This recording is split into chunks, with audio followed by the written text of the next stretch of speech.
Hello, hello. Welcome to the stream, everybody. This world single player? Yes, unfortunately it is. I'm trying to keep it single player because I have my project that I'm trying to work on, and I'm trying to run it. You know, part of the accomplishment is to have it be just me doing it. But if you'd like SLX, or I'm just gonna call you Hyper. I'll be happy to show you around. Hello, Dreamers Abstract. Thank you so much for dropping by. Welcome back to the stream. You have 70 hours? Oh, nice. That's welcome to the game, my friend. Welcome to the game. I hope you're enjoying it so far.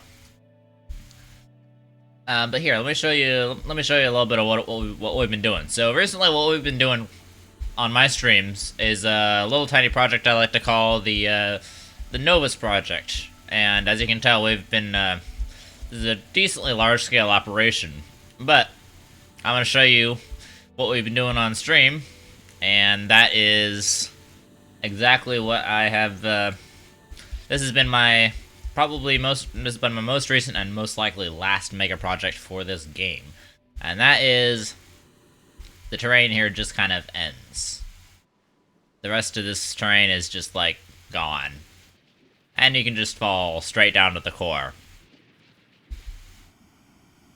So yeah, this is what I've been doing recently in Astroneer. We've got probably one of the biggest craters in single-player history, and we're going to be expanding on it today. So that is what is on the docket for today, is we're going to be expanding this guy. We got a couple of glitch terrains to get rid of, so yeah. The Novus project has become my quest to become the man who eliminated Novus. I'm sorry, I'm not really having Twitch viewers play on this particular world. If you want to play with me, I will be more than happy to. We can arrange something later on. We can definitely arrange something later on, but in this particular world, I'm gonna have to say no. I'm sorry, I'm trying to just keep this single player because I want to keep it simple and. Yeah. But yeah, more than welcome to stick around. I'm gonna turn down my headphones because holy cow, that music is loud.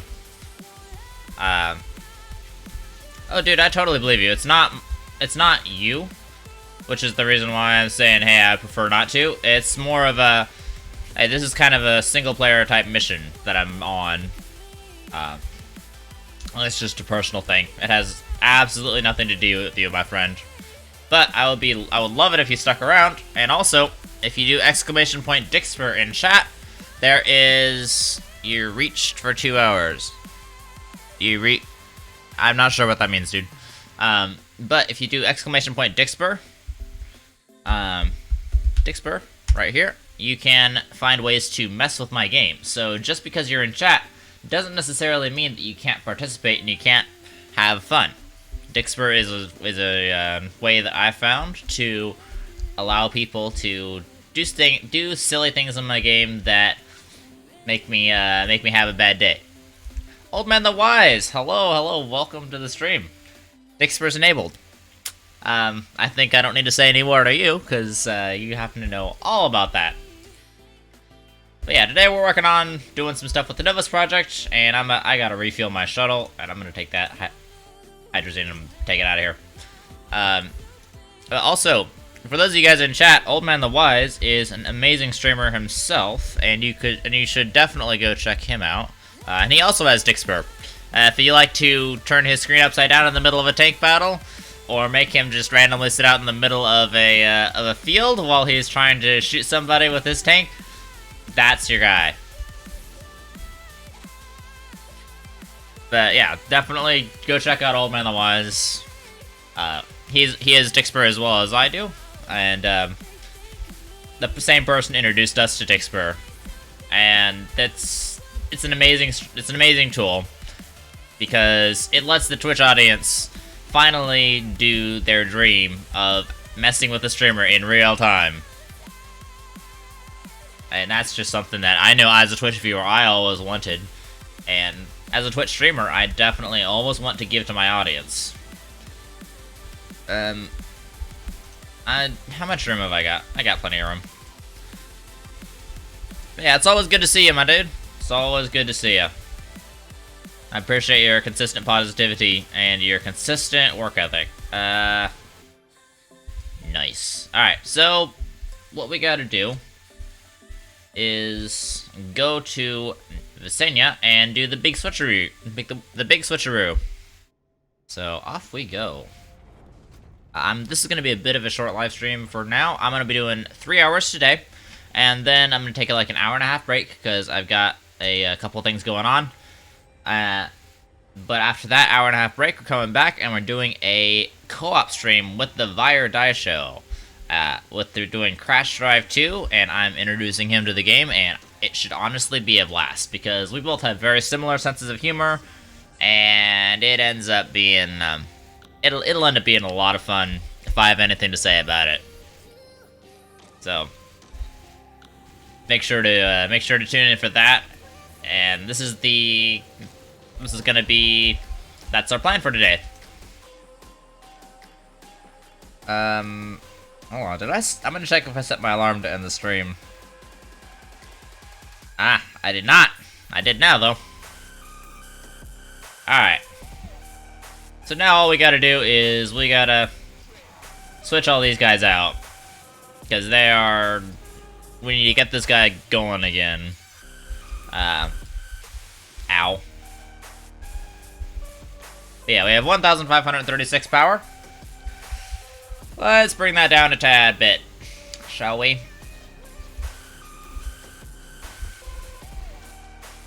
Alright, let's go. You know, I'm gonna start from over this side. Ah! Don't drop it. Switch it. Switch it. Come on. Don't be persnickety, Astroneer. Thank you. Astroneer really wants to be persnickety this morning.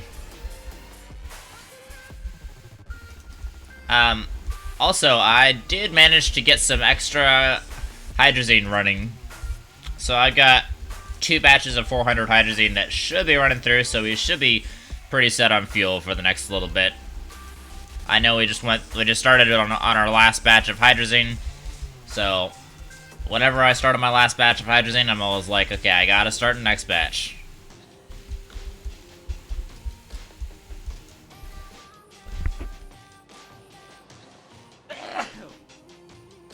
Sorry about that. I had to sneeze for a second.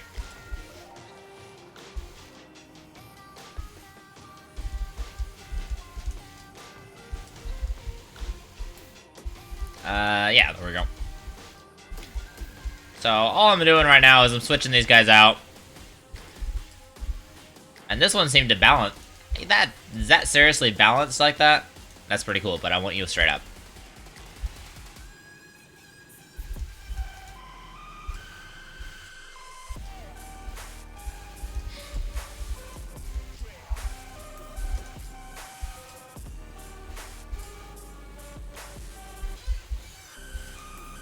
Okay, there we go. Also, this is my first stream of being able to announce this, but I do have, as actually I bet Dreamer's Abstract noted, I do have sub-badges and emotes now. We have 3 different emotes. We have the Tier 1 emote, and we also have the Tier 2 emote, and then we have the Tier 3 emote. I only had 3 emote slots, so I did what I could. But yeah, those are the brand new emotes, and if you do exclamation point emotes in chat, you can see who did them, and make sure to go check that person out, because he did an amazing job. He did them all in like freaking half an hour or something. It was crazy. Dude worked super fast, and he did a super great job, so more than happy to promote him.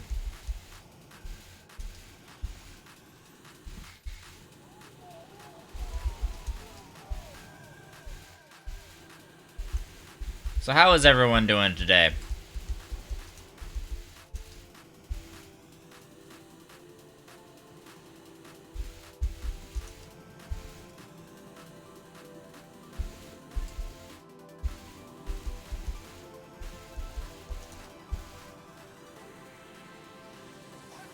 Ah, yeah, there we go.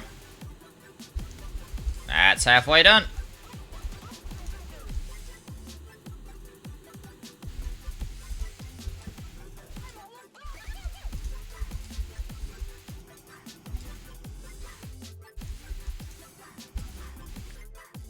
Come on. There we go.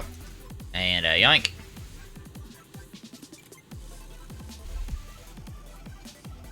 I didn't mean to do that. There we go. I did a kind of stupid thing there.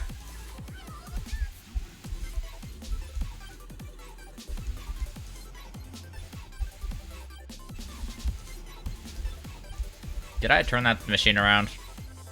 I didn't end up turning that machine around. That's good. That was a...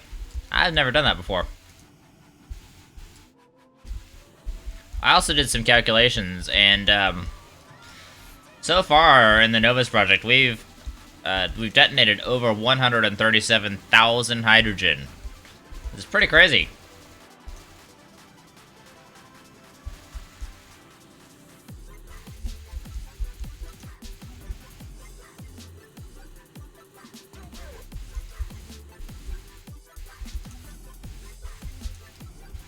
Alright, let's see. How are we going? Haha! Well, almost done. Just the quick switcheroo is almost complete. Gimme.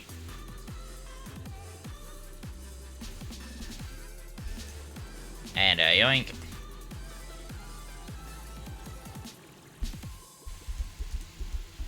And a grab. And replace.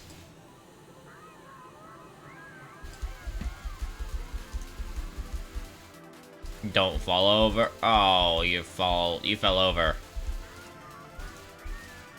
There we go. Frickin' wanting to fall over all the time on me. Man. Just trying to have fun over here.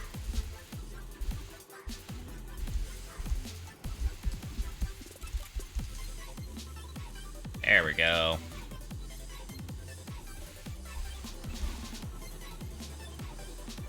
Alright, that's the switcheroo done. All that's left, let's go check the power, make sure everybody's running nice and smoothly. Ow. 96 power, everybody's running great.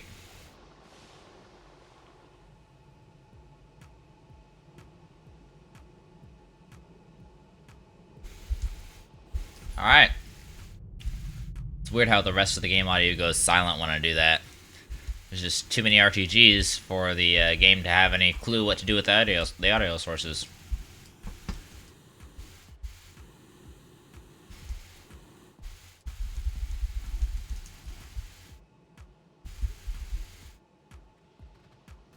So, Old Man the Wise, you streaming today? Ah! Didn't mean to grab that.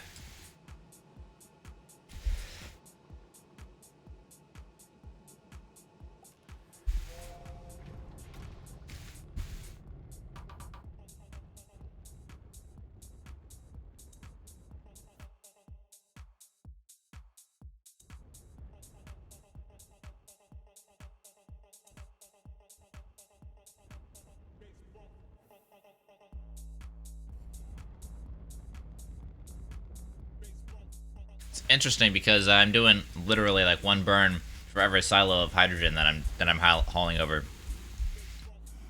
And that's crazy efficient.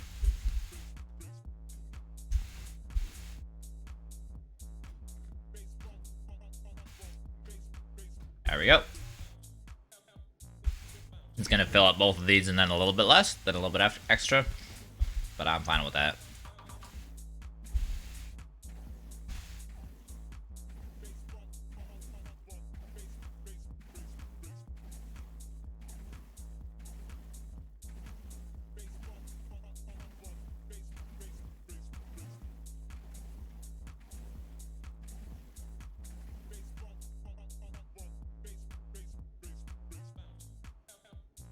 Alright, we're gonna scooch these over.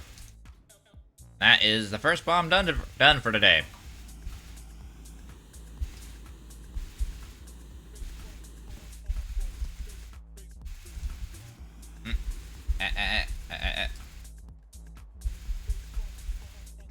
There we go. And grab.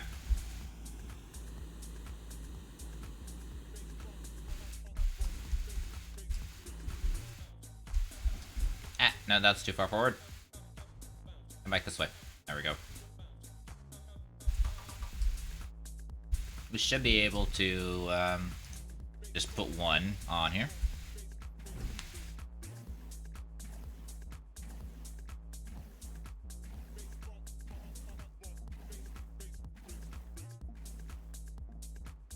There we go. Worked out nice and evenly.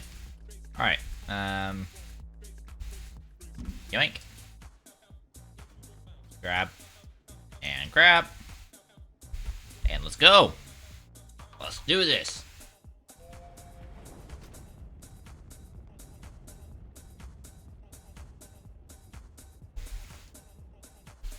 Alright, Visenya, please.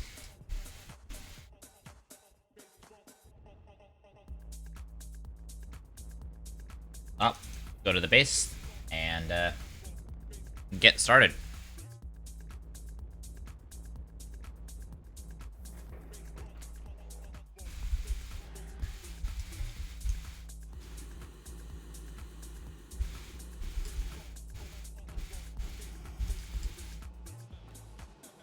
And hey, Hyper, if you're still in chat, which I doubt you are, because I think you probably left after I said no. If you're still in chat, I would still love to have you hang out, but I'm sorry, I'm just not opening up this world for multiplayer at the moment. It will eventually happen at some point, but right now this is kind of my project. And I don't know. I'd appreciate it if you. I would appreciate it if you would respect that. That's about all.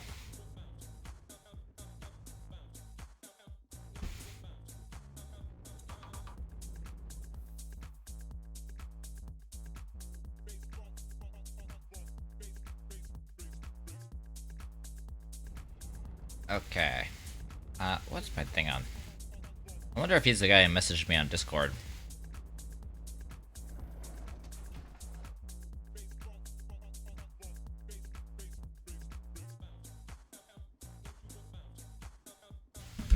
Nothing to say anything of that.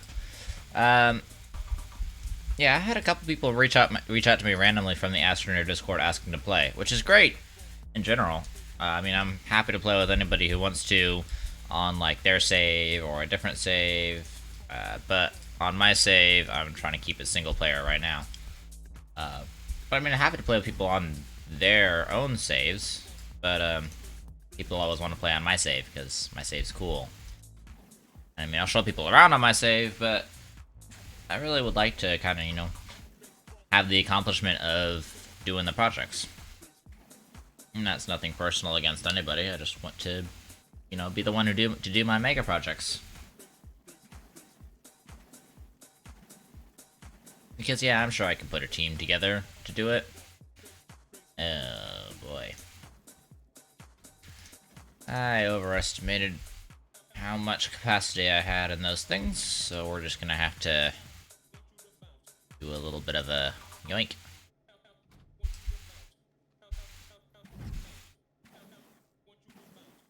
But yeah, absolutely, definitely want to make sure that everything in this community, everything in this, not community, everything in this world is just, it's kind of like an achievement, you know?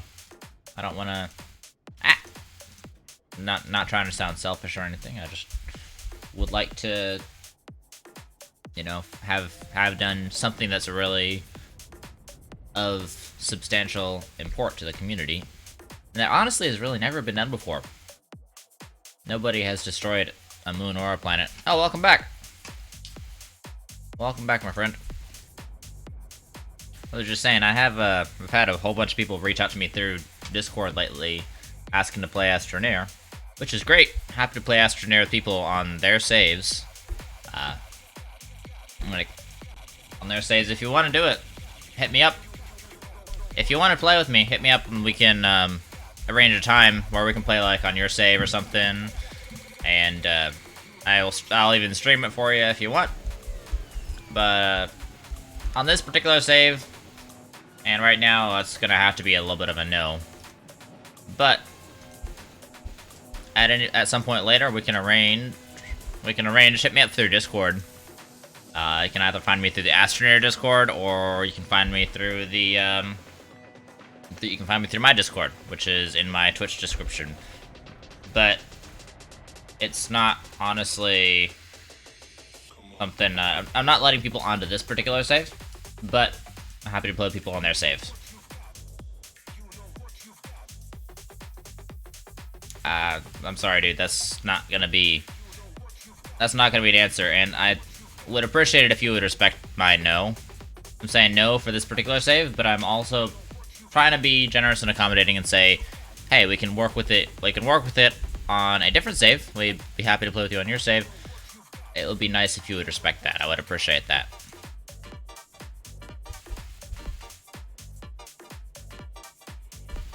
But yeah, that's just the basics, you know. Yeah, again, if you want to play with me, be happy to play with you on your save or stuff. Trying to limit who I let on this save.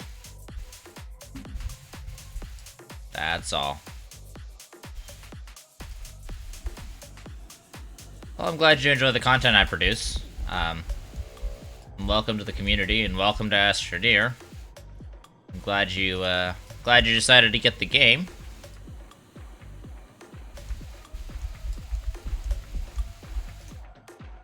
But yeah, I just try not to let too many people onto this particular save.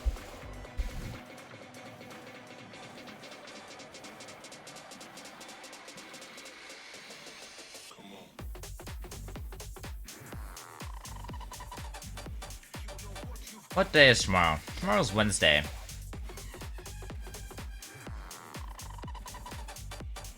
We could do your save about this time tomorrow if you wanted. Again, hit me up through Discord. I think I have a Discord command set up. Hit me up through Discord, and we'll have some. Oopsies, I forgot to click back in the game before doing my movement keys. Hit me up through Discord, and we can definitely do something. Time of my country? Ah! Wait, what? Where did you go? Where did that one go? Okay. Oh, there you are. I found you. I am running on Pacific Standard Time, and so currently it's 10:38 a.m. my time. I usually stream around this time most of the weekdays.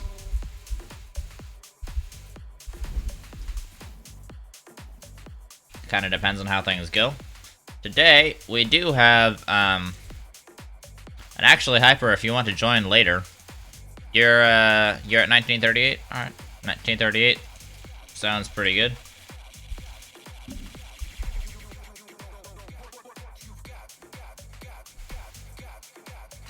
Should be...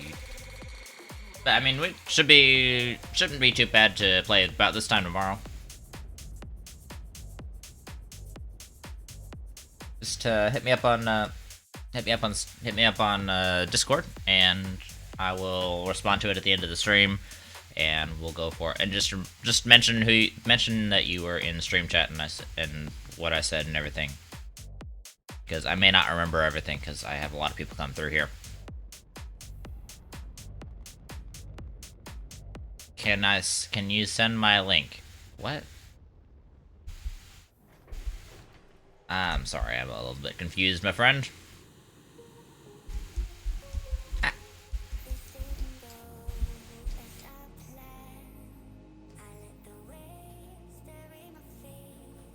Okay, oh, grab it, and no, don't grab that.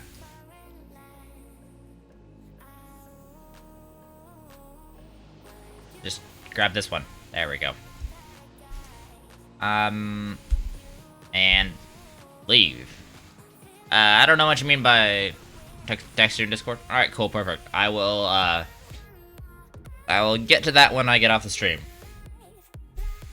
Which should be in like 2.5 hours or so, because I gotta take a break. But if you do want to join us later, actually, I'll be doing a co-stream with a good friend of mine from Twitch a little bit later on a different game that is still very cheap, but it is a different game. If you do want to pick it up, it works pretty well. But if you do want to join in on that stream, that will be also fun. There we go. Can I text you if you stream? Yeah, I will shoot you a message. But again, you should get the notifications if I do start the stream, because you did get a follow. So you will get a notification if you turn notifications on for Twitch, which not everyone does. I'll give you that. But yeah, I can shoot you a message. I'll definitely talk to you after stream. But yeah.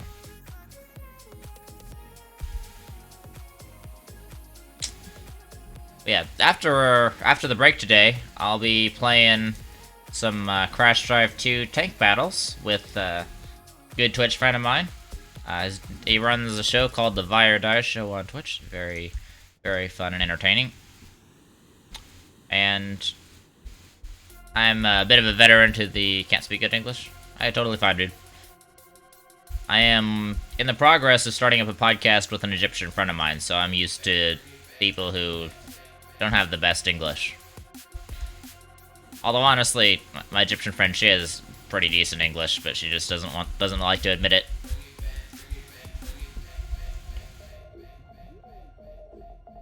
You from Europe? Yeah, I gathered with your time zone and everything. Yeah, I'm on the West Coast, US, so it's a fair time difference, but it should work just fine.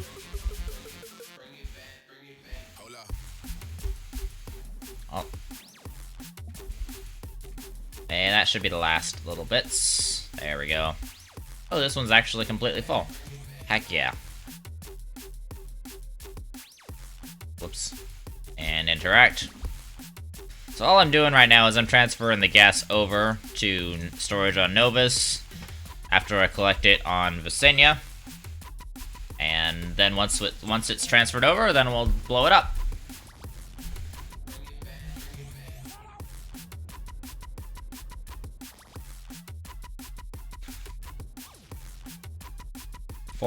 For the crater. You saw the big crater I got. You know, the one you can see from the interplanetary view. We're blowing up the planet, man. So we gotta use the hydrogen to blow up the planet. Today we're gonna be blowing up about 9,500 hydrogen. Pretty standard batch. So we'll be doing detonation round number 16. Be working on expanding this guy. And then I'm probably gonna have to die once or twice because there's a little bit of glitch terrain that I have to get rid of, so that should be frustrating, but it'll work out. We will figure it all out.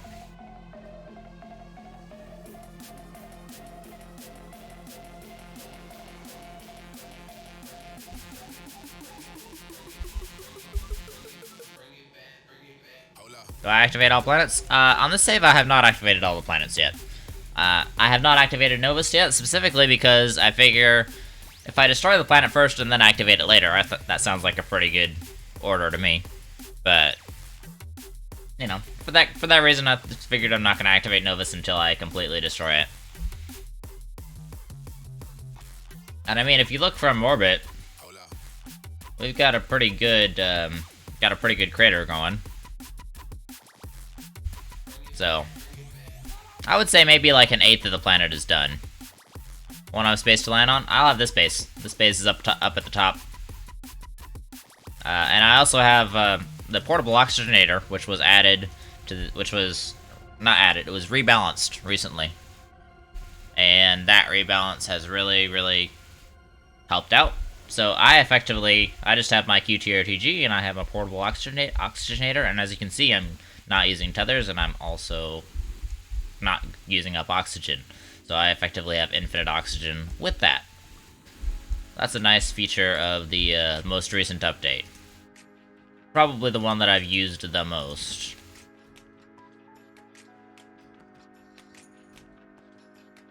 Alright, and I have to yoink, and then spadoink, and grab, and get ready to... Why is there ammonium on this thing?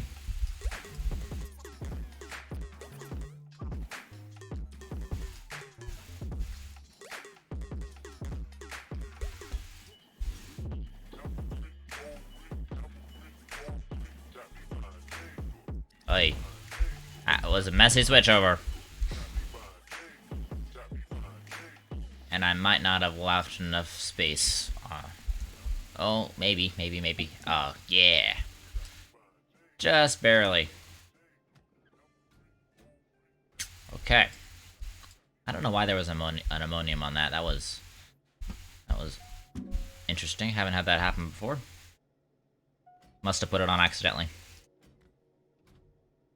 But yeah, I mean, I'll still have some landing pads, and I'll have the ability to create soil.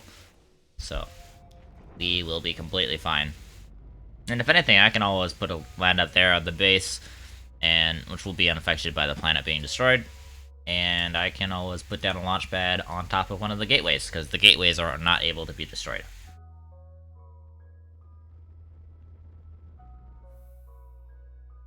Gotta go. Oh, hey, Mr. Sniff. Hello. How are you doing? See you later, Hyper. Thanks for dropping by. I'll hit you up in Discord later. But how are you doing, Mr. Sniff?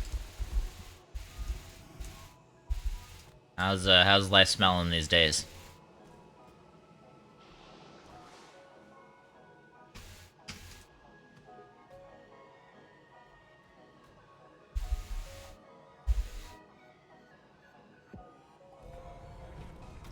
So, Mr. Sniff, I don't know if you've been on the channel before. I don't think I know I watched you stream just the other day, but I don't think you've been on the channel before. But I'm pretty sure I told you about the Novus project, and that's what we're working on today. Doing good? You're trying out some automation and creative today? Nice. But yeah, if you'd like, I can show you some of my automation that I've got going on in the background after I finish this transfer, of course. But yeah, we got the Novus project, and we're on Novus, as you can tell. Did watch some of my VOD from yesterday. Oh, sick, man. Hope you enjoyed it. I hope it wasn't too boring. But yeah, this is our crater as it is currently. And like I said, you can just walk from the base straight down to the core. No biggie. So yeah, we got about 9,500 hydrogen, pretty standard batch to be running today. And that's on the plans. Then we'll get. Then after we'll have to take like an hour and a half break after that, and then I will be back with another streamer, and I'll be doing a co-op stream of a different game, which is a derpy driving game that should be a lot of fun. And if you tune into his stream, he does have a gift copy of the game that might be given away to his audience. I don't know how he's planning to give it away. I just know he's got a gift copy of the game, and he's planning to give it away to somebody.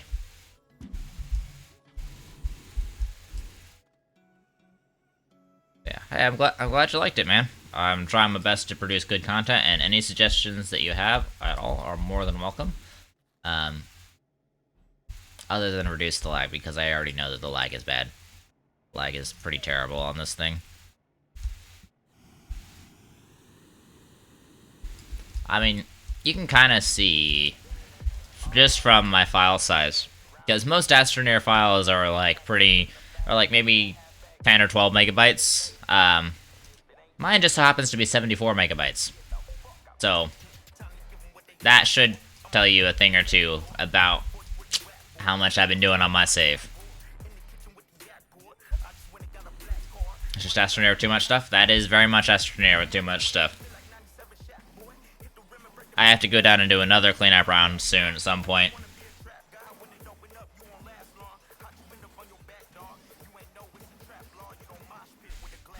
But it's just I should have probably switched out, shouldn't I? I'm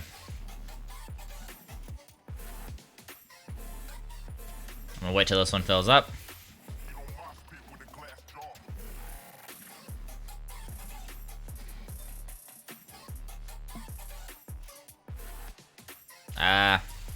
Darn. Hold on. Grab you. You're not, Yay. Darn it. I'm gonna have to put these on manually. But yeah, Astroneer, But I've been pushing Astronaut to its limits for a very long time now. It's kind of just what I do.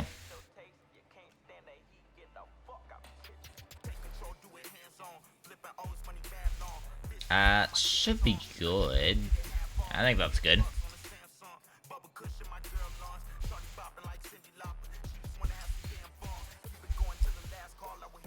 Why is there a hydrogen sitting over there, though? That might be an extra. I'm not gonna risk it. Because we're running a fairly precise mathematical system here. But... oh, I need fuel. That means we're at the halfway mark. Takes up exactly 2 thrusters full of fuel to run this stuff back and forth.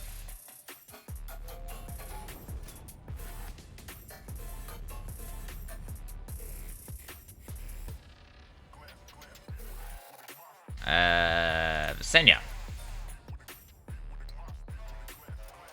I mean, it only takes like a quarter of a hydrogen thing to haul two canisters, two silos full of canisters. There we go. Words in English. 2 silos full of canisters between 2 planets. So that's pretty good. And I mean, it's really more like a quarter per canister because there are lots of things that go into this. But we're hauling 2 canisters, and it takes a 2-way trip for each of them.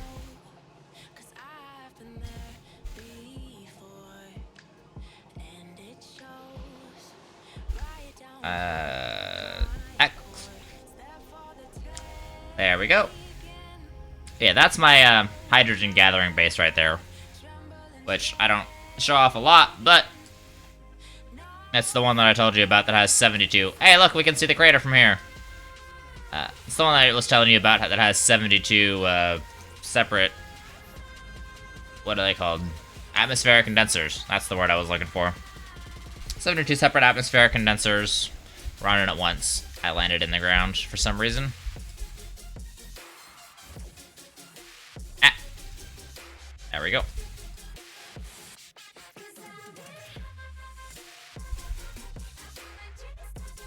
You like the crater? I like the crater too. It's a pretty good crater. Can't wait till it extends to the rest of the planet. But we've been making some pretty good steady progress.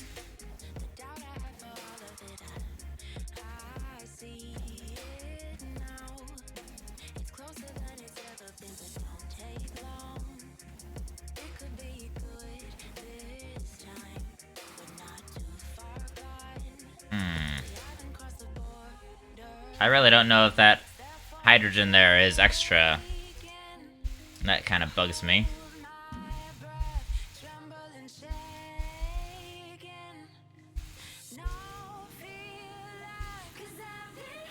I guess we'll have to check it out after on this bomb. Let's see what goes on. Yeah, so far we've done 5 bombs. We're gonna have 8 in total this round. We'll have 9 next round. But we're gonna have 8 in total this round. And we should be pretty good on all of this. Let's launch here. Yeah, it's nothing like a good crater to raise your mood, you know? I'm just kidding, I don't know anything about mood raising or nothing.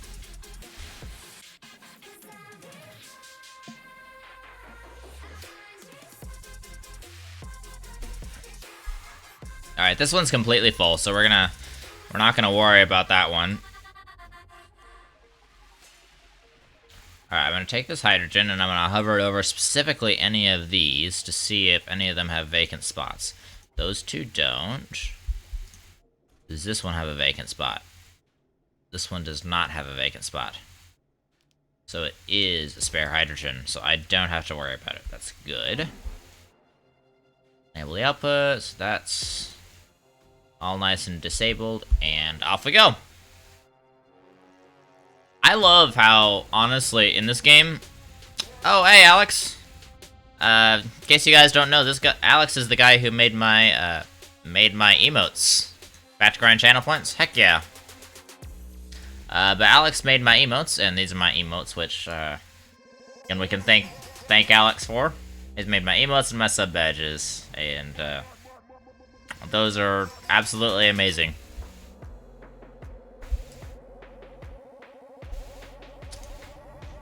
But yeah, we got a little bit of hydrogen left to go. Less than halfway done, so well, less than halfway to go. We're more than halfway done. That's what I was meaning to say.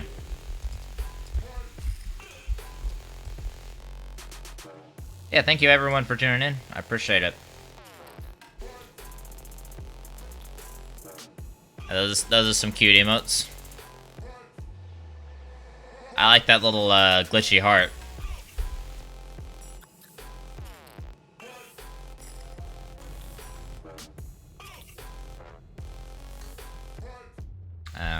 Okay, and Novus. See, here's the thing that I really love about this game.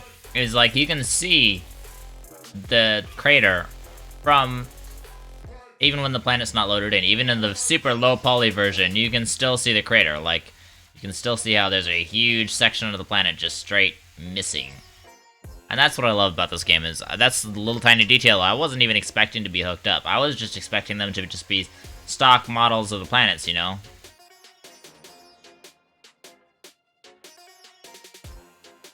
Ah, I filled my screen with emotes. Just a tip, Alex, if you want to fill it up with emotes, then I would do multiple emotes. Because it takes whatever emote you have, and it multiplies it by 100. So, it can only handle, like, up to 6 or something. I don't really remember. But if you do, like, 2 or 3, it'll put 200 or 300 emotes on my screen. So, in my opinion, that works out pretty well.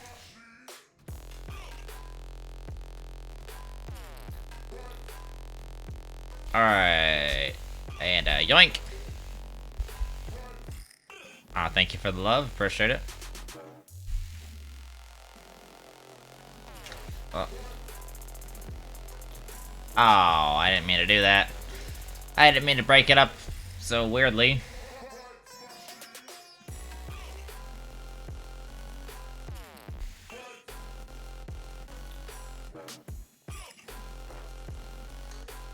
But yeah, again, it takes whatever emotes you put on there, and then multiplies it by 100.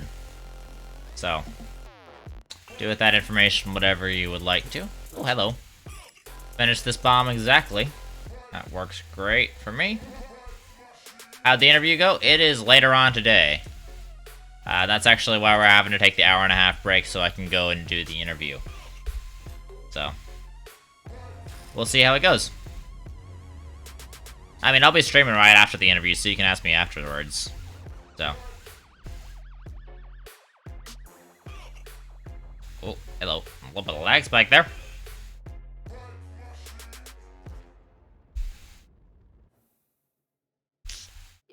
Yeah. It's a starry sky out or something. You got a package delivery? Oh, nice. Anything fun in the package?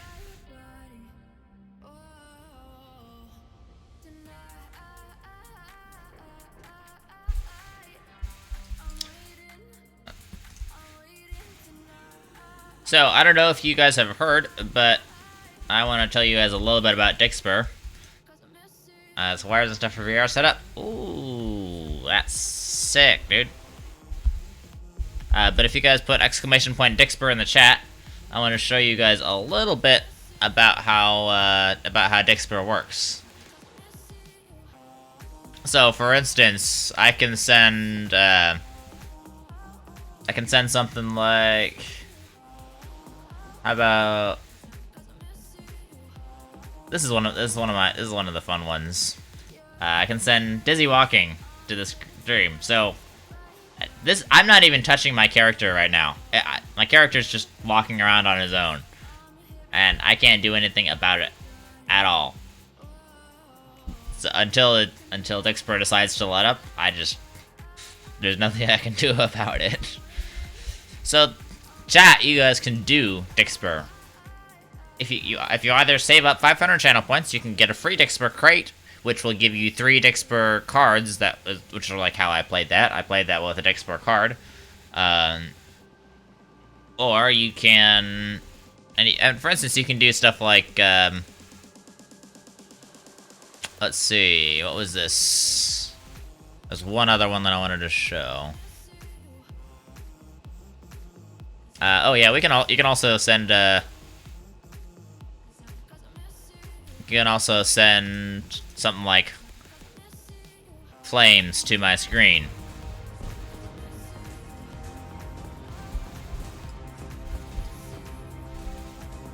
Now it's really intense all of a sudden.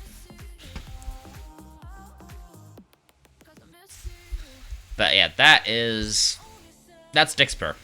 Dixper allows you to, literally, that appears on my game. That doesn't appear, that's not like an overlay that goes on the stream. That appears on my game. And so that directly affects my game, which is what really sold me on Dixper, because that's something that you guys can trigger. Either with a small donation, or you can save up 500 channel points and get a Dixper crate for free. Because I figured, you know, I don't want this to be something that's just behind a paywall, because it's a really awesome feature. I want it to be free for everybody. So, you can spend channel points to get it, or you can do a small donation, and whatever you feel you want to do. Most people so far have done channel points, because I really try my best to be generous with this stuff. Crate you. I got you, dude. I got you. But yeah, Alex was messing around with Dixper a little bit last time.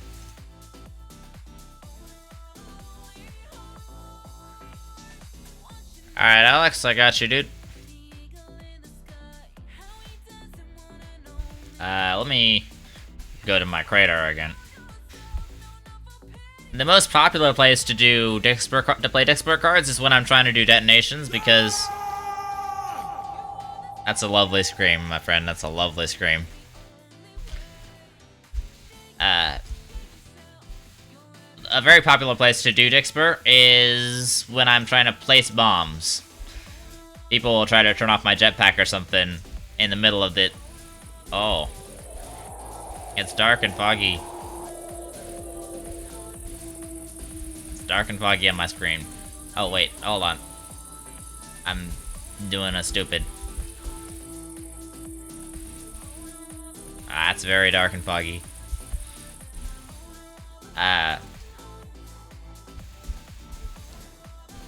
Hold on, sneeze break.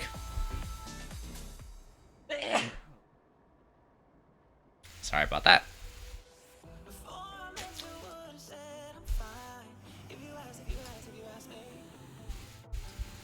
But yeah, a common place to do Dixper is when I'm trying to place bombs, and that just messes me up, and sometimes kills me. And actually, if you can kill me, you get a Dixper crate for free. So that's a little bit of been a little bit of incentive for that. But yeah, if you kill me, you get a Dixper crate for free without having to spend any channel points.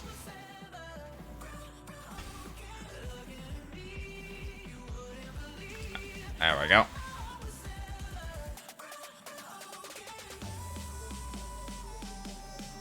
Why do they keep getting desynced like that, huh? I don't get why they keep getting desynced, but they do. But yeah, we've had a bit of a running thing going with a couple people, and they did manage to kill me a couple times, and a couple times I survived, but a couple times they did manage to kill me. So, if you can manage to kill me with Dixper, you get a Dixper crate free. But it has to be with Dixper.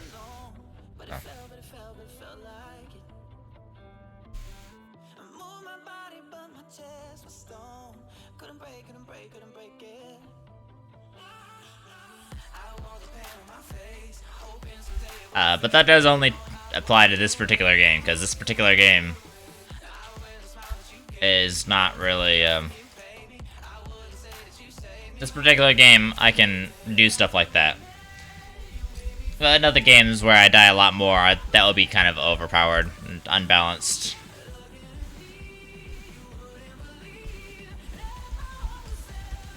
But I do try to enable Dixper for every game that I've got. I'll be, whenever I'm doing a stream, you can guarantee that I've got Dixper on, unless I specifically mention when you come in that I have Dixper off. You can, try it out.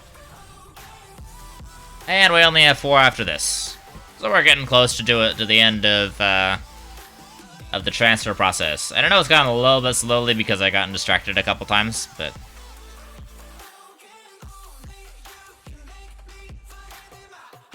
we should have explosions soon.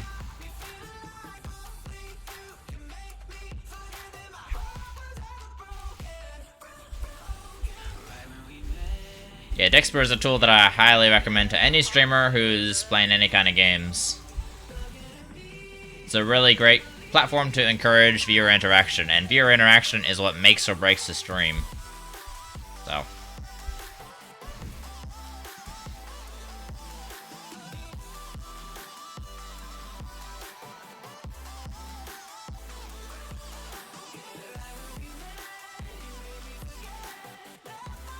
oh, and I'll fall. Okay, we're gonna be able to probably fill up 2 just from that. Well, not quite 2, but kinda close.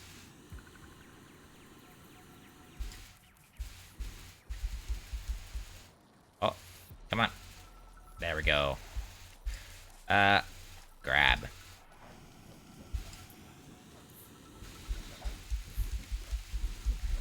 I like how we got this down to a system. Works out really nicely. It's a planet-destroying system, that's what it is.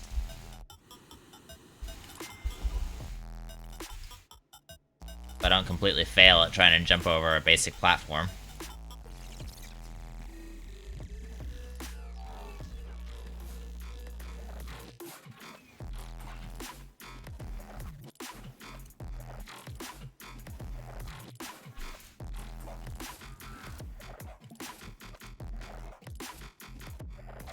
Okay, that's all. Those guys are all exhausted, so we're gonna put you over here, and we're gonna put you in the middle. And interact with you guys again. And grab. Go back to the planet. And off we go. To Visinia. Whee!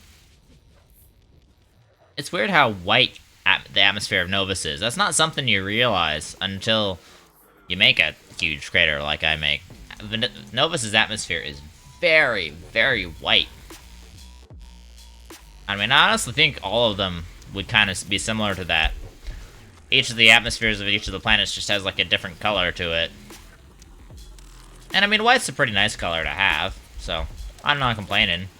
At least it's not like Aatrox's brown. It just makes you feel dirty even going there.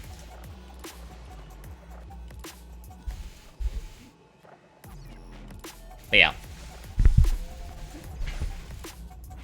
I'm pretty sure this will end up being my last mega project of this game for a very long time.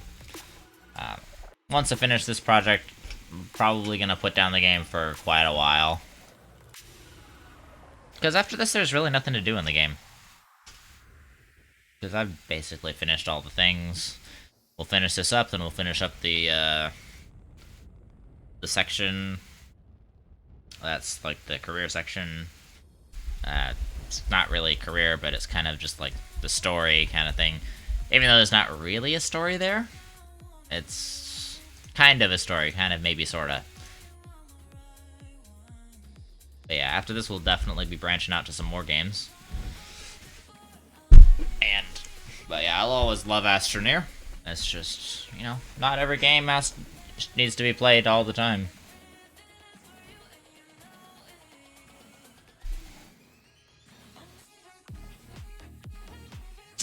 We should fill these 2 up, both of them. Maybe and then some, but we should have no problem filling them up. Maybe we'll. I don't know, honestly.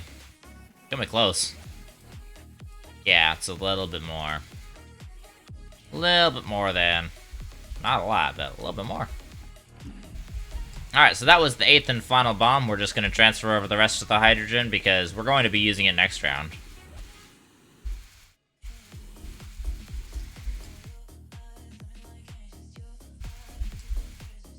And grab it.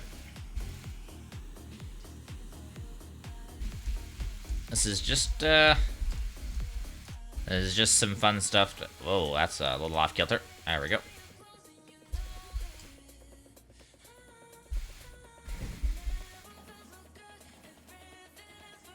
That works. Just 3 ticks, and then we got a full thingy of 2 left.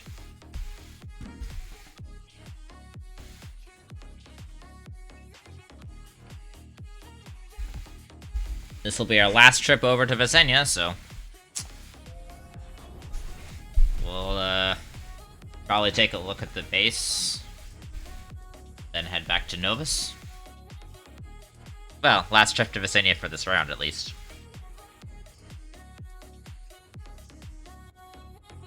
I think after this, though, before I get started on the detonations, I'm gonna run over to Glacio and check on things. Because I had some hydrazine in the making, and I want to check how well that's doing, and possibly get the next batch started. Because I got 2 batches to run today.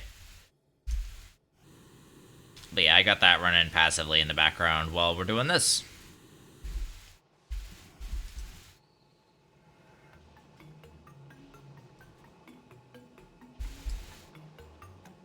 So Sniffy, are you still in chat?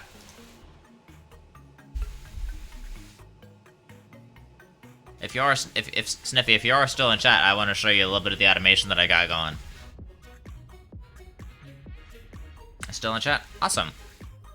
I just gotta transfer these over, which should be a snap, and then I'm gonna run over to Glacio, and I'll show you a little bit of what the automation is that we got going on Glacio, and kind of explain, because I kind of wanted to explain playing some creative to figure stuff out.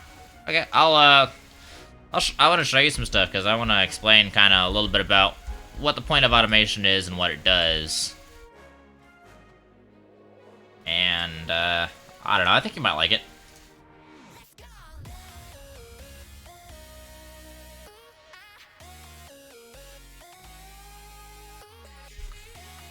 Alright, and I'm going to be switching this out. It should fill up 3 precisely, but I don't know for sure if it will. We'll just kind of have to see. We'll see what it does. But yeah. I wouldn't be able to get this much stuff if I didn't have automation going, so take that for what you will.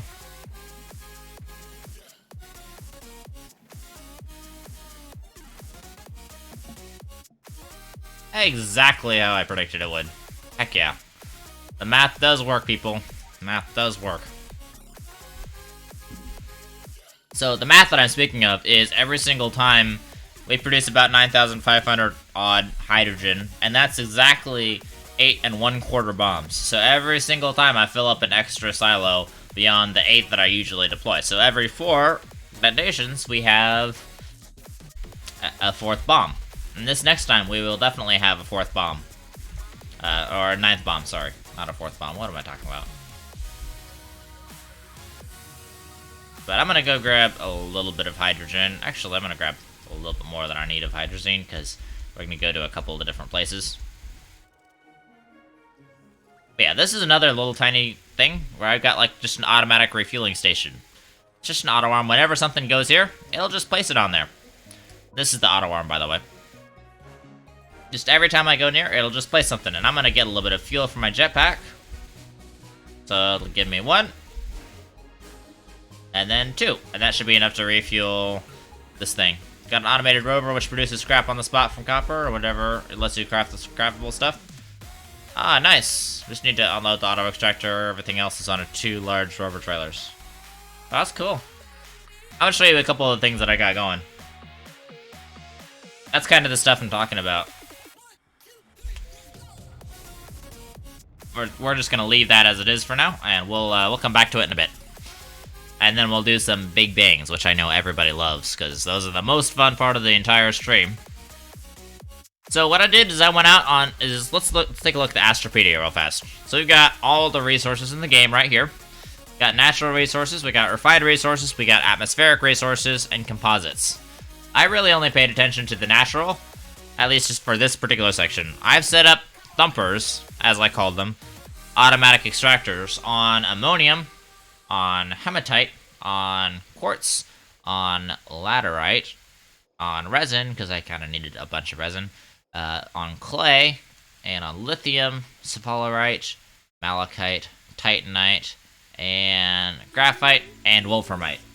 I don't need any organic or compound or astronium automation, really, because I got plenty of that stuff. So I'll show you a couple of the things that I got going, and a couple of the strategies that I do. But let's go to Glacio, where it's all the way on the other side of the sun.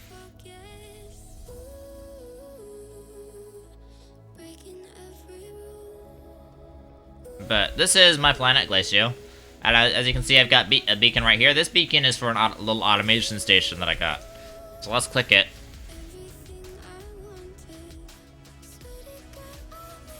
And see, I've made a little platform with a launch pad right here.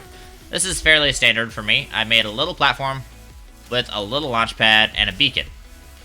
And then it's just a quick short slide down to where the resource actually is, because some of the resources are underground. So this is my underground collector of aluminum. And as you can tell, there's a plant right there, so I'm going to walk away from it. But all I've got is I've got 3 RTGs, and because this thing takes 8 power, so it's going to take 2 RTGs exactly. But I also want to be able to power the auto arm at full power and not worry about the extractor. Hello, glitch. But I don't want to be able to. I don't want to have the auto extractor be running at less power. So I have an extra RTG to make sure that everything is a little above power. So I've got this large resource canister that's completely full of laterite. And do I want to take this one or do I want to wait till some? I think I'm going to take this one. I think I'll take this one. And I'll bring back a replacement canister in a second. So that way I can be going passively in the background. How much aluminum can you get off the ground? Really depends on the ore node size. Really depends on the ore node size. And I will show you how to look at the ore node size here in a second. But I'm taking this not because I need aluminum, I have lots of aluminum, but because I want to show you my my smelter. I'll show you a couple more things. But that's kind of the basic automation auto extractor station that I got set up. I've got just a 400 canister to collect whatever I need to collect, and then I'll come back and check on it every once in a while. Usually you're not going to get a full 400 out of one particular node. But I mean, I've gotten pretty lucky so far because I've been pretty wise in choosing my nodes. So here I've got 4 different beacons, and I can just tell from the color and orbit kind of what they are. I've got orange-ish for iron, I've got black for graphite, and I've got yellow for resin, and I got another yellow for ammonium. These are my different factories that I've got lying right here. So if I go land, I land on the launch pad, which is close to all of them. The ammonium's kind of off in the distance a little bit, but that's okay.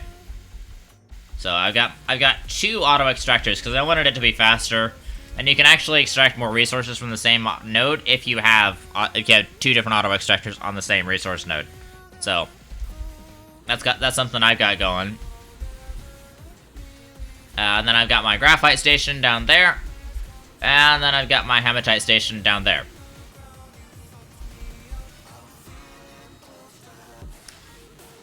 But yeah, that's my basic. And then I got a similar station for auto extracting over there, but it's the same basic concept. I just have enough RTGs to power everything, or enough power sources, or whatever you want to do to power everything. All of these things added up, plus 1 auto arm, and then I'll have a place to put the large resource canister to get it going. So I deal in large resource canisters full of stuff. So I deal on a very different scale from most people.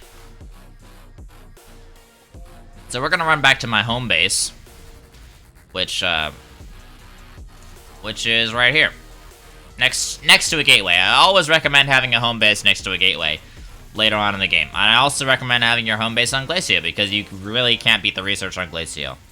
Glacio is the second planet in the entire solar system for research, and the only better planet is Aatrox, and Glacio is way more hospitable than Aatrox. But as you can see, I've got a refueling station right here, and an entire thruster ready to go.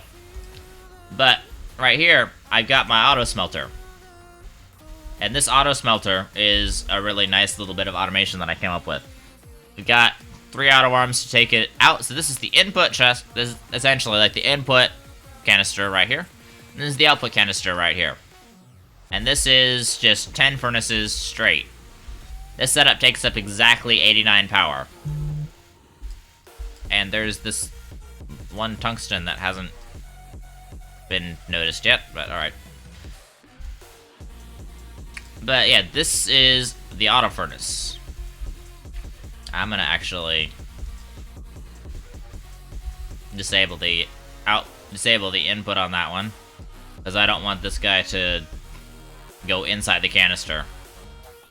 But yeah, as you can tell, I got this, it just hands that down, and then it'll go into the canister. I don't want this tungsten going in the canister. So we're just gonna put it over there. But all I gotta do is I gotta enable the output on this thing. Then I'll come back later and it'll be done. Still lurking? Awesome. Thank you so much, Streamers Abstract. I appreciate it. Yeah, as you can see, the auto arms, they just take them out of the they just take them off the platform and they put them on the storage. And then when these are full, then it overflows over to the next row of furnaces. And the next batch of 3 auto arms takes it over to the next row of furnaces, and so on and so forth until all 10 fill up.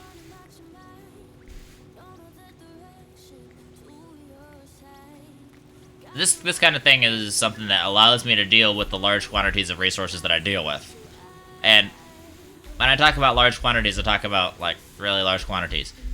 Oh, it looks like the hydrazine has just finished, actually, which is cool. So though I just took 2 things of ammonium and I put them in with all their with all the gases that they needed, and put hydrazine in them. So we're just gonna put that there. So now I've got 400 hydrazine right here, and that's the next batch of hydrazine. We'll be slowly using that. And then this is my soil processing unit, which, how much extra soil have I got going right now?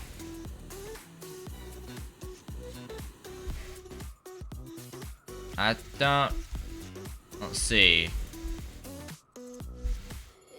Oh, I think I've got enough to run a batch. So, what we're gonna do, so I've got my soil processing unit right here. I've got this, and then I've got 4 different canisters on here. So this will automatically fill up everything, because these outputs are all enabled. So all I have to do is, I'm gonna take this canister, which is partially full of organic. It's my organic overflow canister. And I'm actually gonna put out, I have 4 auto arms here, and there's a good reason for that. I'm gonna put out a filter on every single auto arm, because this little slot right here is how you filter the auto arm. So see, if I hover over it, it says auto arm filter is organic. So that way the auto arm isn't gonna grab my canisters. Otherwise, it just steals my canisters and makes me sad. So now we're gonna go over here and hit the little repeat button. Then I'm gonna hit the repeat button here, and then we're gonna hit enter twice, and then we're gonna hit enter twice again. So now they're both running, and we just have to wait like 40 seconds for them to finish. But this is just basically to allow me to process soil automatically in the background, and lets me work on stuff. As you can see, all these auto arms are eventually going to place stuff on this medium storage silo. So even though these auto arms aren't technically on the same platform, they'll still place them because of these zones. that animation is lagging. But as you can see, I pick up 4 at once instead of just 1 at a time. So I pick up 4 organic at once, and this canister keeps up just fine, but it allows me to not end up having any backlog. And back when these soil centrifuges used to be a lot faster, they used to be like twice as fast, so I could keep up with soil centrifuges pretty well. They just doubled the time for them for some reason. So all I have to do is leave that running. And I think, actually, since I don't need to really, like, leave that running, since I don't need any organic, I'm going to turn off the looping on both of them, which means they'll just finish this batch, and then they'll refill, and then that'll be everything. So then I'll put my soil back, and I'll end up with all the soil I need. So, that's my soil input right there. I'm going to put the soil back where it was over by the rovers. And I'll show you a little bit more about the rovers and all this crazy stuff over here in a bit. But for now, let's just place that over there.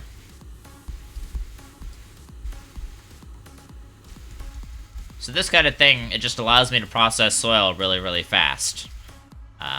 It's limited by how fast the game allows you to process soil, but it's pretty fast. As you can tell, because they've got a filter for organic, they're only going to pick up organic, which means they're not going to pick up the soil. Which is a very handy filter. I think the filter feature needs to be expanded to, like, everything of a certain type, or something like that, but that's just my personal preferences. So I'm just going to take the item off that's filtering them and put it back in the canister. So as long as I filter these auto arms, then I'm good, and I can just leave it running. My whole goal with this base is I just want something I can leave running and come back to it. But yeah, look, and speaking of leaving running and coming back to it, the furnace has been running the entire time, and it's running. Let me actually, since it's in the middle of working, I want to show you exactly how much power is going to it. So if we come over here from my main, we got the main cord for my power supply. Like I said, I've got most things wired up in series, but I do have this splitter right here that's sending 198 power to the base and 89 power to the auto smelter. And it's just 89 power straight to the auto smelter. And the cord just goes here, and then I buried it through here. Then it comes up right here, and I have my nice handy dandy little cutoff switch, which basically just stops everything in its tracks. But as we keep going through here, we can see it is filling up completely. Like the input's backed up. That's exactly how it's intended to be, because it's just gotta keep going. And this right back here is just in case any smelter materials come to the wrong side of the smelter, then they'll just come back here, and then this filter, which is just basically auto arms filtered for every single, see right there, it just happened. There's an auto arm filtered for every single smeltable device.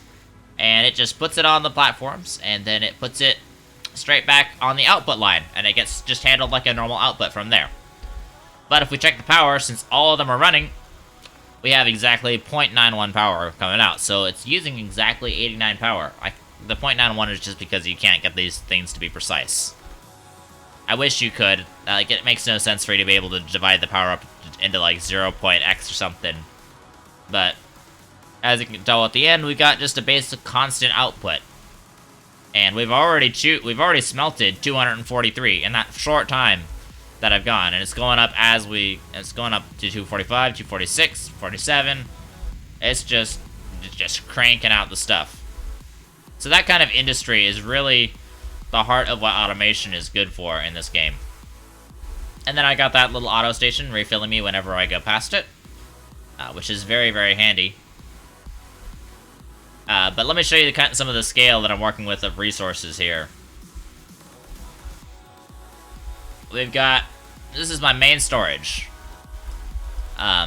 This is my first major project that kind of got me started on mega projects. This is a 400 thing full of nanocarbon alloy.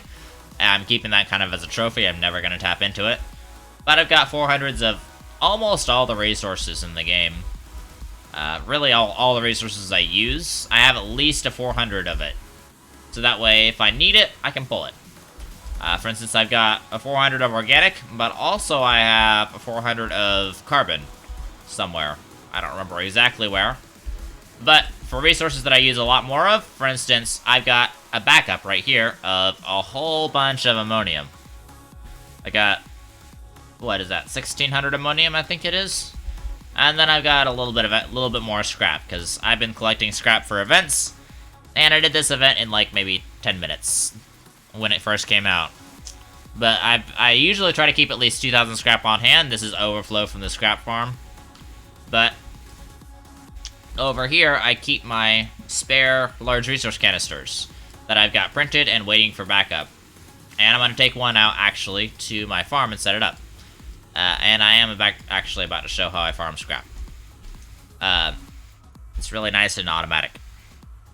Oh wait, I didn't need to launch interplanetary, I just needed to launch to that.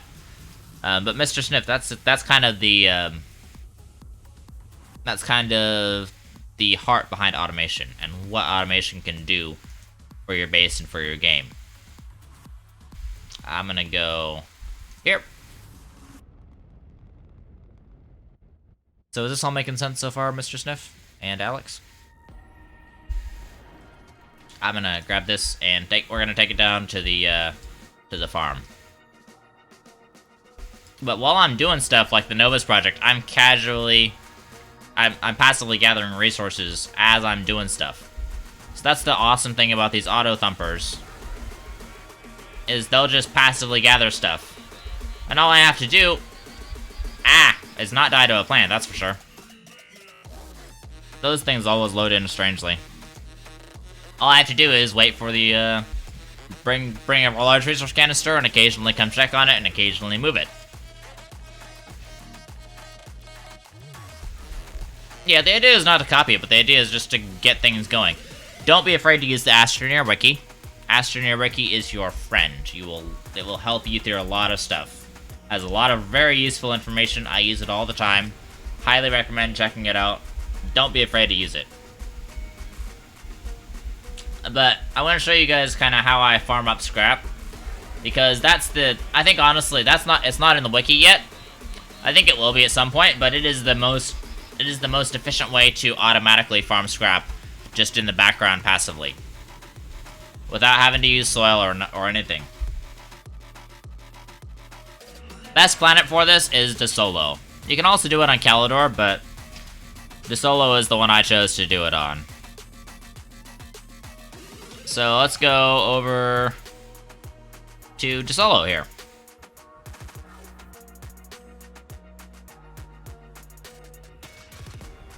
And I have this black beacon right here is for scrap. On this particular planet, it's for scrap. So we'll land here, and I just have my standard launch pad right here.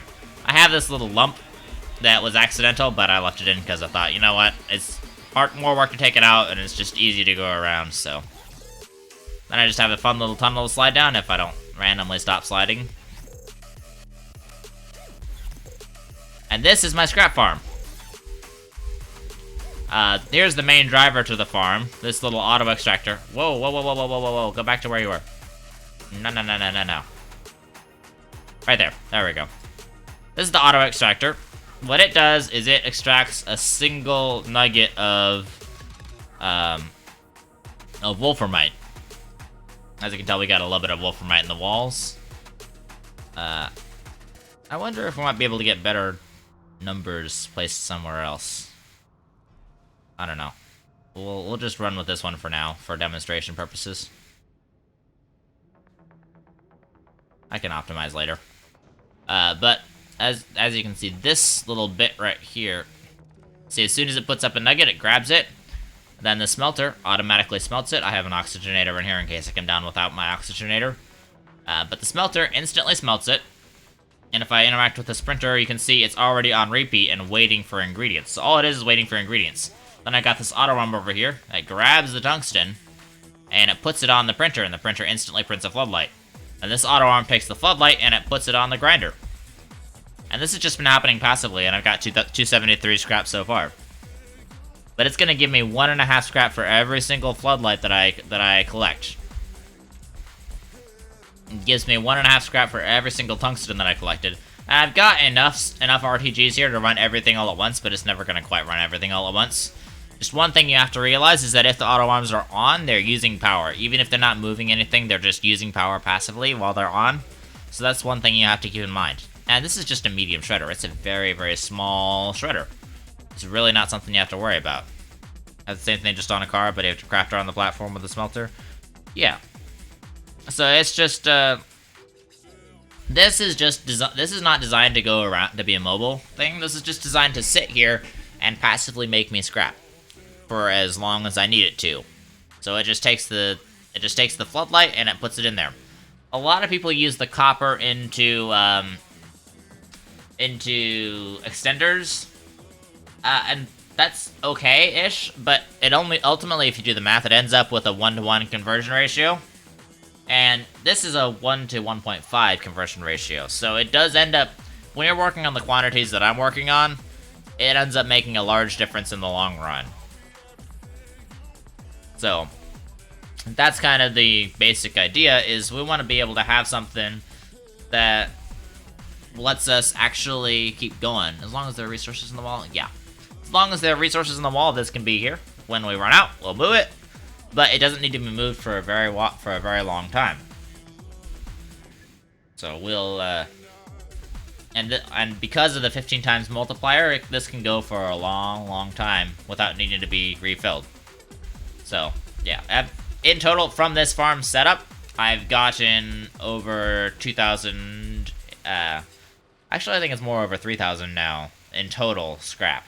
I've used a fair bit of it, but scrap is no longer a problem for me simply because I set up this farm. And this particular location sometimes has a little bit of cephalerite, so because if I have cephalerite in here, it will stop it. I have an auto arm that's filtered to look only for cephalerite, so if this guy picks up on cephalerite, then this auto arm will pick it up and will put it in this container. As you can tell, we've had 355 of this stuff, so there's a fair amount of cephalerite coming through. But I just don't want the farm to stop, because if it fills up, then I don't want this to... This has to be filtered because only cephalerite can be made into floodlights, or only tungsten can be made into floodlights. So this is just taking off the extra resources, and this is something I recommend if you have something that's got multiple resources per vein. Just have 2 different auto arms for each material. So that's just something I have. Makes it a little bit easier on me.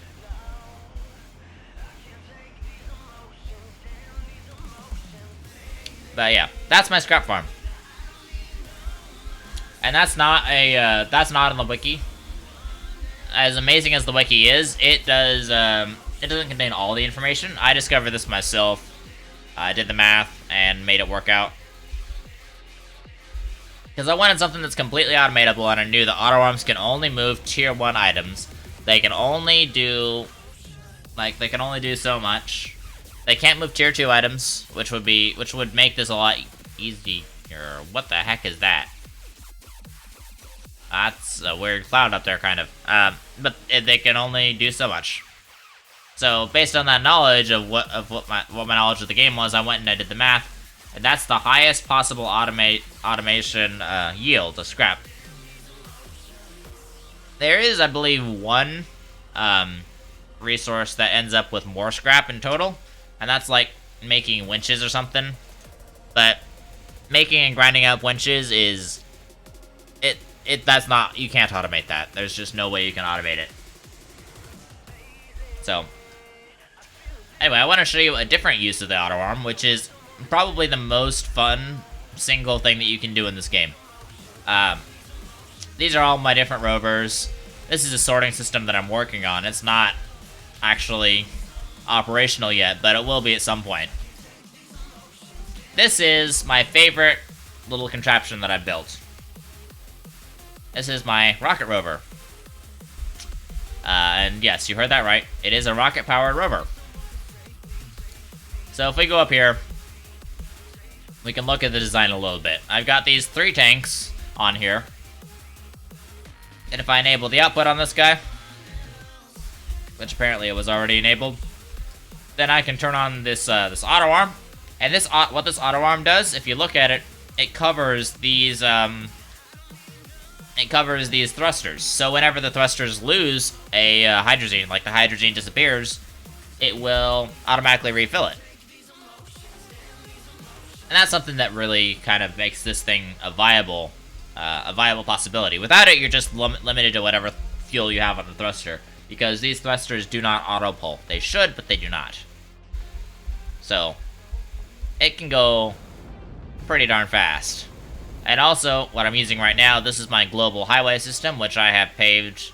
It was one of my earliest projects. I wouldn't call it a mega project because it wasn't honestly that big, but it's a global highway system. It stops off at every single gateway, and it's really, honestly, it's like it was designed for this, but I did not know, you were not able to build rocket rovers like this, back in that day. You could build them, but you couldn't control the rovers in the air, and you definitely couldn't, refill the engines. Uh-oh, there we go. But yeah, this is just got some nice, long, straight stretches that really make this guy able to work out great.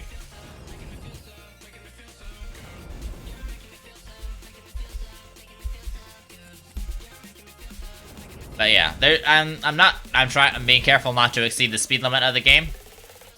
So there is actually a definite speed limit in the game, and the game will stop you dead if you exceed it, which is kind of frustrating.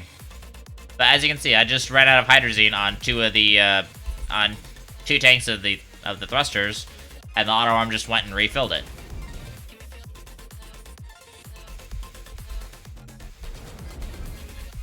And this is definitely the fastest rover that you'll ever find.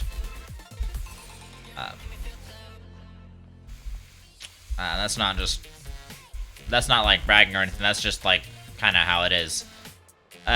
This is where the north-south highway crosses the east-west highway. So I just made it loop over, and then it's got a four-way intersection, so that way you can go whichever direction you want. But we did just arrive back at the house. You have enough fuel. So what I'm gonna do is, so there's a couple of different limits in the game that you may not have heard of, Mr. Sniff, but I'll kind of illustrate to you like what the actual practical use of this thing is, because it does have a kind of practical use. It's probably the least efficient way, period, to travel, but it's like, come on, who doesn't want a rocket-powered rover? Like, that's super fun. Anyway, I'm gonna back up a little bit. So if I park here, there's a limit that everybody who's like progressed far enough in the game knows about, and that is the jetpack limit. You can go in the jetpacks up until you reach about cloud height, and then you kind of just stop. So I'm not going up, I'm just kind of sitting here. So that's the first limit of 3 in the game. Ah, I missed the chair. There we go. I didn't miss the chair that time. But that's only the first limit. At first, I thought that was like the height limit for players, but then I went with my paving rover. I did this with a paving rover. I didn't do this with a with like by hand, and I could go way above that. And so I wanted to be like, okay, so how far up can I go? And it turns out you can go really far up. Also, I hope you're not afraid of heights, because we're gonna get a lot higher than this. And it's a very slow drive without the rocket rover. Trust me, I've made the drive many times without the rocket rover, and it's a very, very slow drive. But it does end at some point, so there is that. And there we go. We're just doing some refueling right here. Look at that, all nice and refueled. Not afraid of heights? That's very good, because we're about to go even higher. So we're kind of coming up on the second of 3 limits in the game.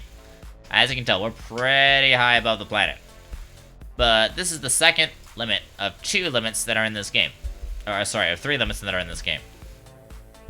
And this is what I like to call the vehicle limit. I've just flattened out and made a little tiny base here, because I wanted it just for fun, pretty much. But if you look here, this is the normal color that you put that your paving rover will output. You can't really control the color of the paving rover. It'd be nice if you could, but you can't. But then I got up here and all of a sudden the paving rover, this is from the paving rover as well. Like, it just straight turned blue. And I was like, what's that? And then my paving rover got stuck because it ran into an invisible wall. And it turns out if you're paving and you run into that, into this second boundary, it messes with the game and the game doesn't like it, so it just makes it just gets your rover stuck, essentially. There's a couple of longer reasons why, and it's not actually 100% stuck, but it's a difficult and long explanation. Essentially, my rover got stuck and I had to figure out a way to get it down. I did it eventually, but it took a bit. So, what I'm about to go over is what I call the vehicle limit. And this vehicle limit is one of the fun ones in the game. And actually, I don't think I need to. Yeah, I don't need to. So I've got this rover, and right now it's just driving normally. But if I drive up past this limit, then we kind of stop driving, and we kind of just start floating. And that is where you will get trapped if you do not have rockets on the back of your rover, because if you don't have some way to propel yourself, you're just going to keep going and going and going. Case in point, if you look right there, there's the little buggy that I lost up here. And if you look right there, there's another little buggy that I lost up here. There's actually like 3 or 4 different buggies out here that I've lost. Just because I couldn't get to them. And we're well over jetpack height, so I can't use my jetpack here. But yeah, buggies that you lose, if you don't have rockets on your rover, you're not going to be able to maneuver your vehicle past this point. You'll be able to, like, move around, kind of, but you won't be able to do anything. But this is the third of 3 limits in the game.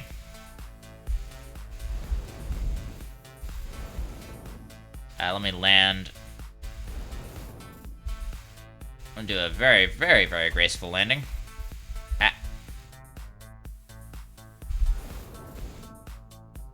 I'm gonna just stop my momentum right here. I didn't mean to make more momentum. Hold on. Alright, and we're gonna land it kind of like right here.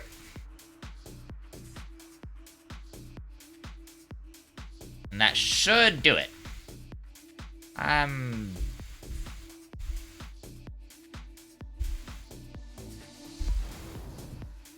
There we go.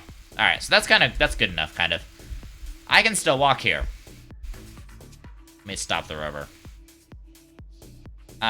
Because the rover is still floating, I'm not floating, but the rover is still floating, I'm gonna hold right click on the seat so that way I can get into the seat from wherever I'd like to.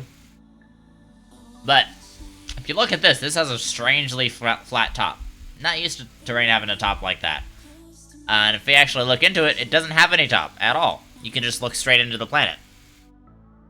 But this is as high as the terrain goes. This is the third limit. I call it the player limit, because beyond this, the player can kind of be, but you can't make any terrain with the player terrain tool. As you can see, all of this is made with the player terrain tool and not like the rover terrain tool. Because while the rover terrain tool does work up here, the paver does work up here, you can't control the rover and have a paver on it at the same time, so it doesn't really work that well. And I've still got right click held on that thing. But this is as far as any terrain will be able to be made above the planet at all. So you can't make any terrain beyond this point. This is pretty far up above the planet, though. So, and actually, since I've got right click held on that thing, I'm going to just hop off, and we're just gonna fall down into the planet. And it's gonna take a long time to get to that planet. Not doing anything to decelerate the fall. I can't even decelerate the fall at this point. And I'm just falling forever and ever and ever. I haven't even reached the clouds yet. Can only just see the undersides of some of the clouds on the horizon.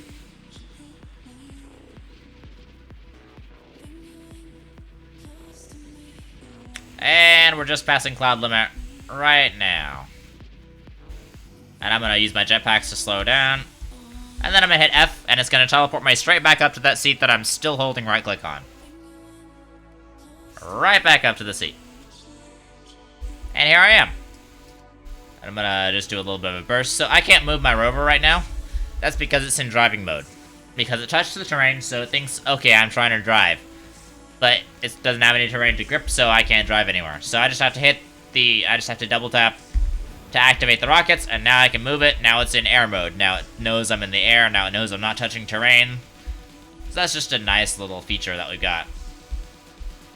But the cool thing is from here, you don't even have to, you're not even limited to this planet. If I look right here, if you look very closely in that little area right there next to my mouse cursor, that right there is actually a triangle. And if you've played this game at all, that triangle will look kind of familiar to you.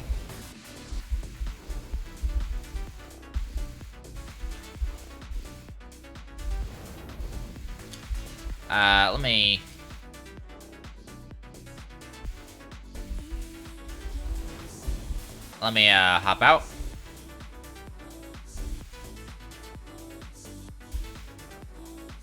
Get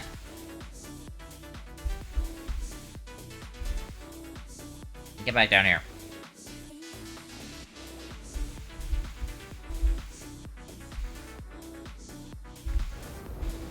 But, yeah. You already found them and they need power? Yeah, the ones on the planets need power. Anyway, so I'm gonna get out, and I'm gonna actually enable this and enable this. And we're gonna... And... Have you been to the little satellite above the sun? Yeah, Mr. Sniff.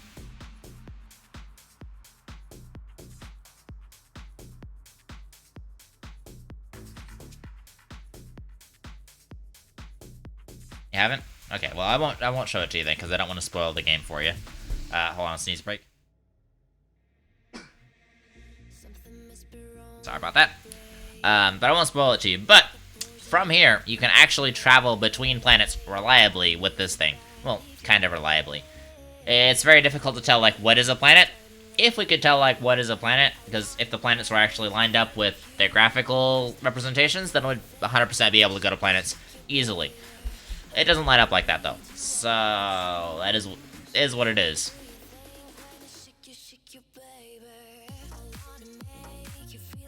But, yeah, so from here, you can actually go to a different planet.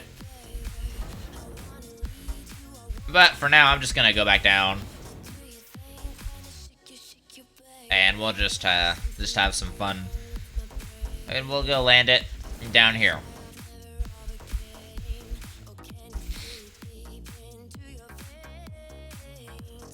But yeah, we'll just go back down. But yeah, I don't want to spoil anything for you, Sniff, so I'm gonna just... I'll let you figure that out on your own. But that's the cool utility bit of these things. You can actually go between planets with these rocket rovers. Oh, hello. Here's my, my rover that I missed. And it's got a battery. It's still mostly still partially charged.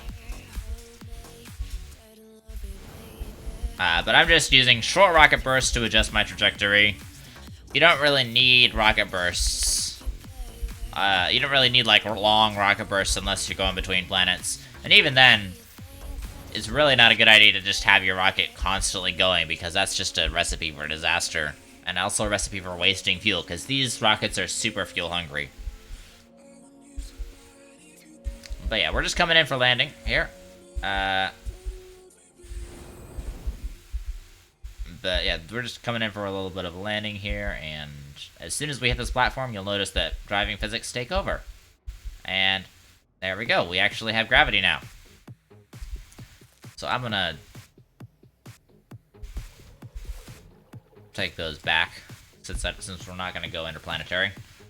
But those two tanks I'll pull in if we go interplanetary, because I do want to not run out of fuel, because I have lost a major rocket rover and something like 280 hydrazine to that rocket rover being lost, and an RTG, so I try my best not to run out of fuel, and I always make sure I have my auto arm primed before I leave, because the reason why I lost that was because I didn't have my auto arm primed, and I wasn't able to get out and fix it.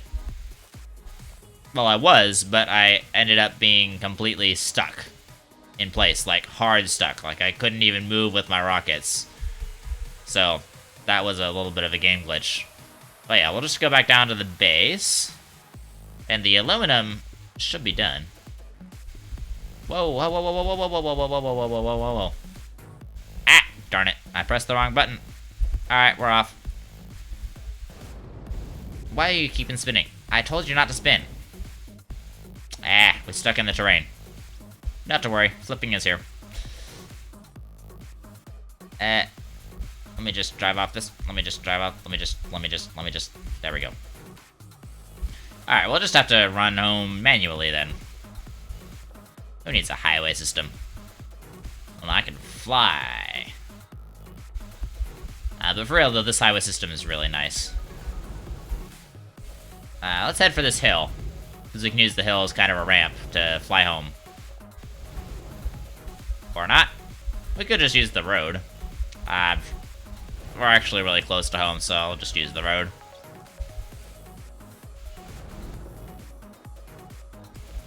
Yeah, here's the, we're back at the garage and everything. And actually, I need to back up. That's exactly why I try to always turn off the auto arm before I do anything, because auto arm likes to hand off my fuel to every single little bit of storage. So I always make sure to turn it off before I enter the base, because I don't need to use the rockets in the base, and they don't need to be refueled or anything in the base, so it's just common sense to turn them off, to turn off the auto arm while I'm in the base. Because it's really frustrating when it gives away my stuff. Like, no, I want to keep that fuel on this rover. I wouldn't have put it on this rover if I didn't want it on this rover. But no, it's just the auto arm doing its job.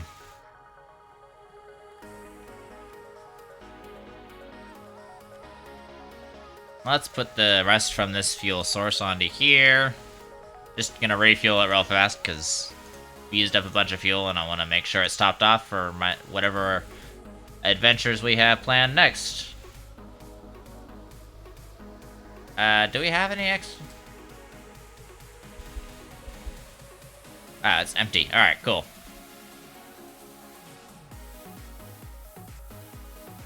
Stop it. There we go. But yeah, that is the rocket rover. It's a lot of fun when you first try it. Oh, and by the way, this right here is the paving rover that made all of those roads. It's got 1,600 soil in it, and it is currently completely full. It can make a it can make a trip around a planet at mountain height, any size planet that you like, and it will complete the trip 100% without running out of soil. And it can just pave a road around the planet with no problem on a single fill, and that's something that I really like. But yeah, we got all the hydrogen that we could ever want here. But when these big tanks run empty, then I'll run the next batch of hydrazine. In the meantime, though, I have freed up 2 large resource canisters, which is handy. So yeah, that's some of the quantity that I'm working with. I'm going to get moving on the Novus project. So we're gonna go over to Novus and we're gonna do some explosions. Where do we get all that soil from? I got all that soil from just harvesting it from Glacio. I just went down and drilled. I basically drilled in a circle until I got down to the cave layer. Then I went back up to the surface, and then I went like a bit over, and then I drilled in the circle till I got down to the cave layer. That's pretty much it. It's really a very mind-numbing task.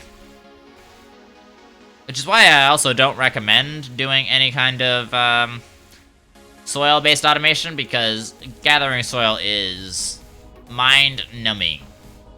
As a person who has gathered probably more soil than most astroneers, gathering soil is exceedingly mind-numbing, and I don't recommend just doing it because you like to do it. Because you will eventually hate it. I mean, at least with this, I have all the resources being gathered passively for me, and then I can just deploy them and blow things up.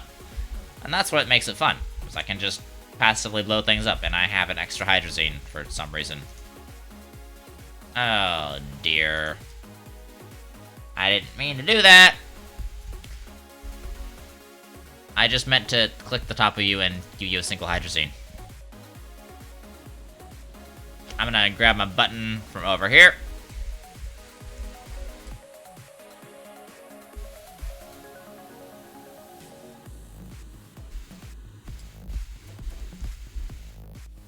So what I'm just gonna use the button for is I'm gonna use the button to turn on everything, to toggle everything on the platform at once. So it's just gonna, they're just gonna take up all of the hydrazine that they had. And now we're gonna do output. So now we're all good. And I just bring the button over here. And I put it back where I found it. And no harm, no foul. These are handy little automation things that they will help you in the long run, but they're probably a little bit complex to learn about right now. But we are going to do the first detonation run. And I'm going to actually duplicate my save right here. Whoops. Duplicate. Before big boom number 16. Enter. Confirm. And then it's gonna freeze for a bit while we wait. Oh. I can move my mouse, but the game's not really responding.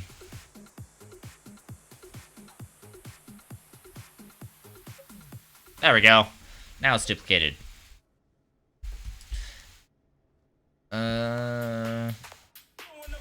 So this is, by the way, this is titanium right here, and I've got, and I'll put more I got more titanium right here, but these, it's just to print more medium storage silos in case I lose a bomb. That's basically all it is. Then right here I've got an auto printing station for explosives. So I just take one off, and the storage sensor senses there's one gone, and it triggers it to print 2. I can't send it to trigger print 1, but that's okay. That's what we got. We're gonna go do some explosions now. We're gonna expand the crater. This is always the most fun part of the stream. Oh, Oren, thank you so much for the raid, my friend. Welcome to the stream.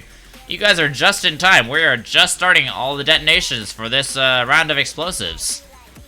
So you guys are just in time for the fun bits.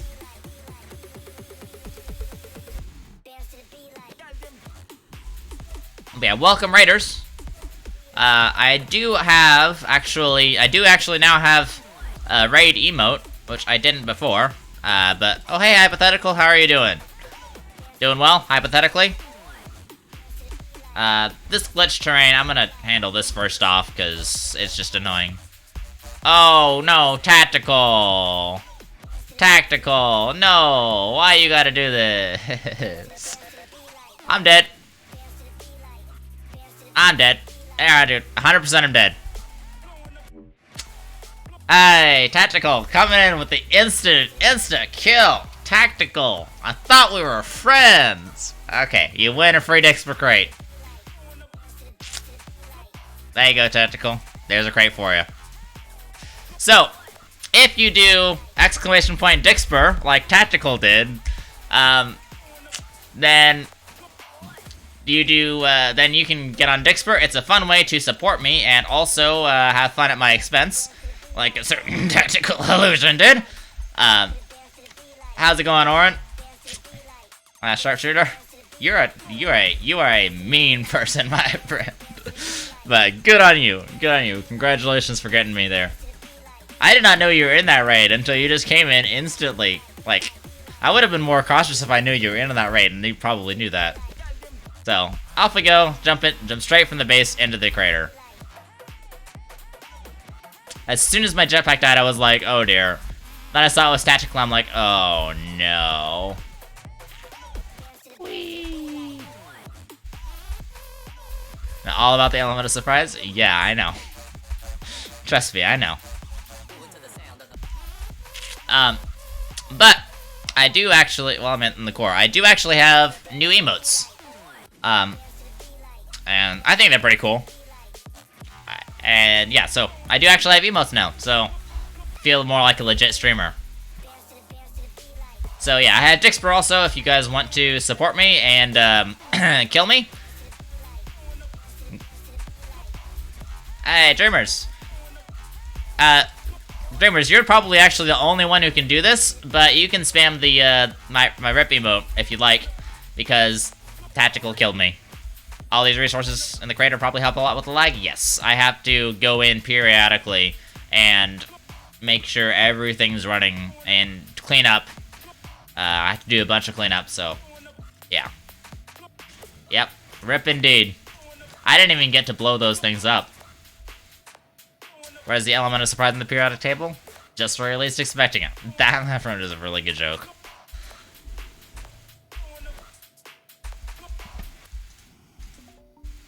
Okay, let's try this again. But yeah, the lag always gets a lot better when I deal with the resources. I've just been doing a couple of things with resources that I've just been doing a couple of rounds of explosions. So I'm going to need to do some cleaning in a bit. Crate you? I'll crate you in a second. In the meantime... yeah, misspellings are fun. In the meantime, I am going to try to blow up some glitched terrain that I had. Which is over here somewhere. Oh, I found it. No I didn't. That's not it. I'm over too far.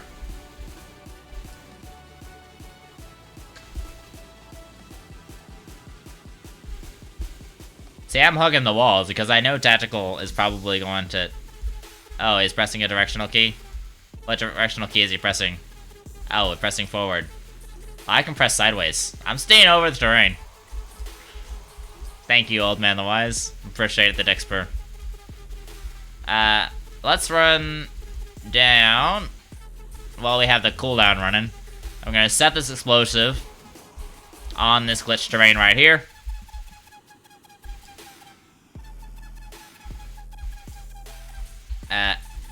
Yeah. And I got a little tiny space for myself. Okay, there we go. Alright, now we need to get the dynamite out. I need to crate Alex before I forget.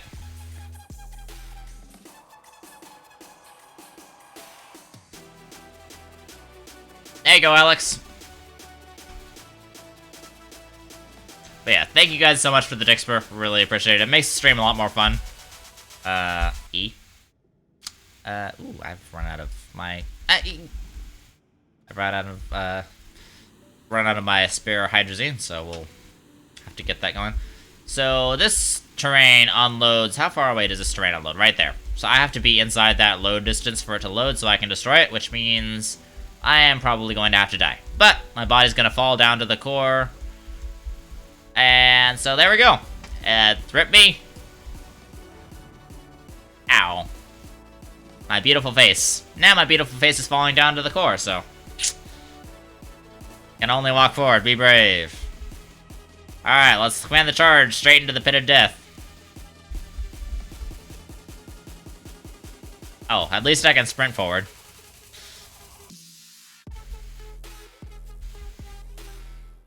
I have one more thing that I want to do once I get back to my oxygenator with my infinite oxygen and everything. Oh, hello. Did I not make it down to the... I did make it down, I just made it down to...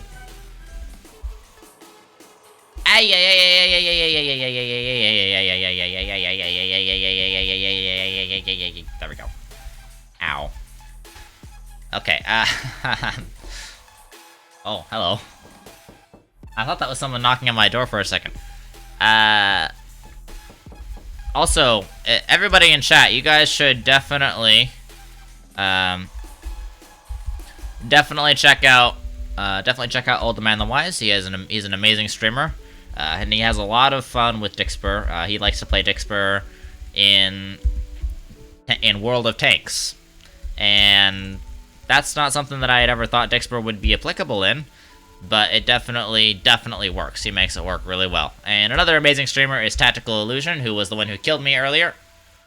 And whoa, what the heck? Okay, I did not even know that was a thing. Alright, anyway. Tactical Illusion, I'm gonna have to actually redo that command. Tactical Illusion is another amazing streamer that you guys should absolutely check out. Give her all the love, because she does a really great job. She's actually the one who introduced me to Dixper, and probably the one who's been the most evil about it. But yeah, Tactical is an amazing streamer, and when it gets past the ribbing and everything, thank you for the love, cute Alex, I appreciate it. Or cute Alex. When we get past the banter and everything, Tactical is one of the most positive streamers that I know. She's one of the most positive streamers that I know, and she really is a genuinely caring person. So, someone I would definitely recommend everybody checking out. And am I on the wrong? I'm on the wrong thing, aren't I? Maybe I'm on the wrong. What? Where is my dead body? Just Alex? Yeah. Also, if you do exclamation point emotes in chat, you can see who did my emojis, which just so happens to be Alex in the chat. Oh, I didn't bring.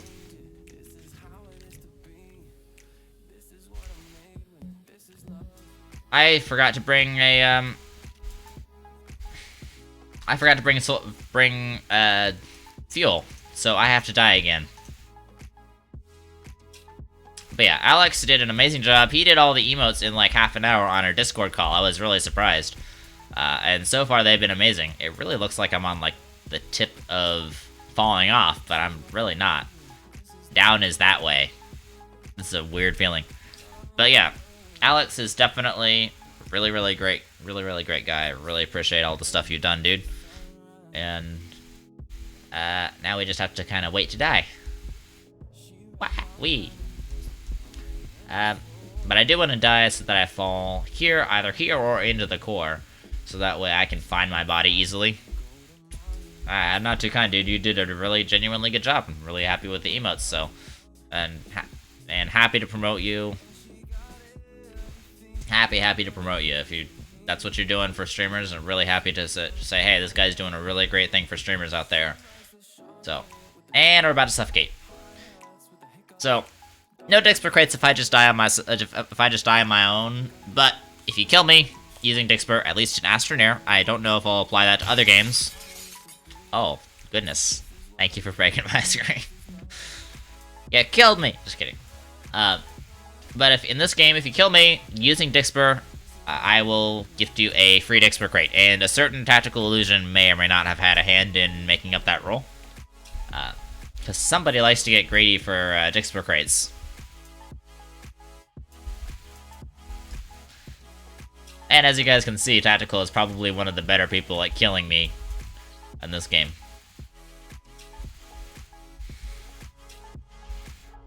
Actually, later on today, around sometime around like 2:30ish, I'm gonna be doing a co-stream actually with the Vi or Die show, and we are going to be playing Crash Drive 2 Tank Battles. I'm gonna be introducing him to the basics because I've been playing that for a while, and it should be a lot of fun.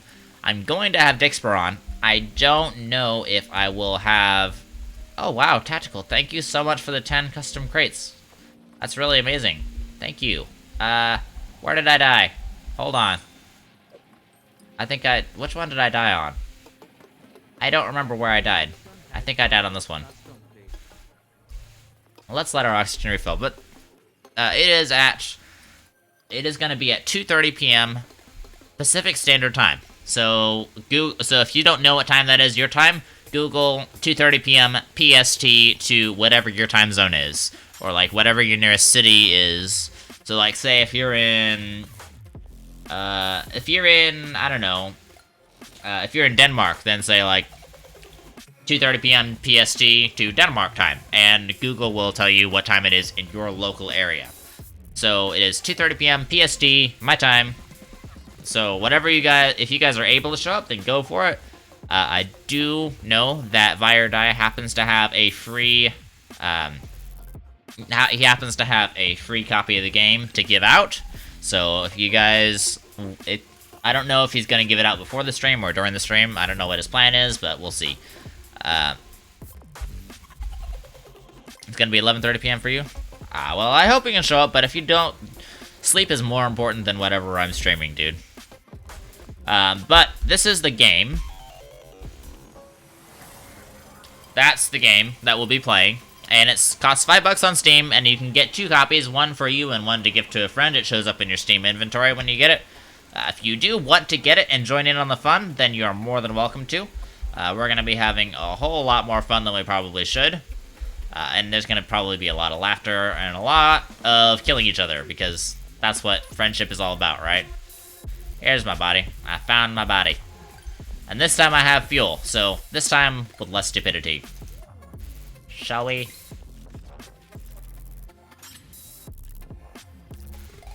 Alright, now we actually have fuel. Alright, let's go grab our bomb. Which was where?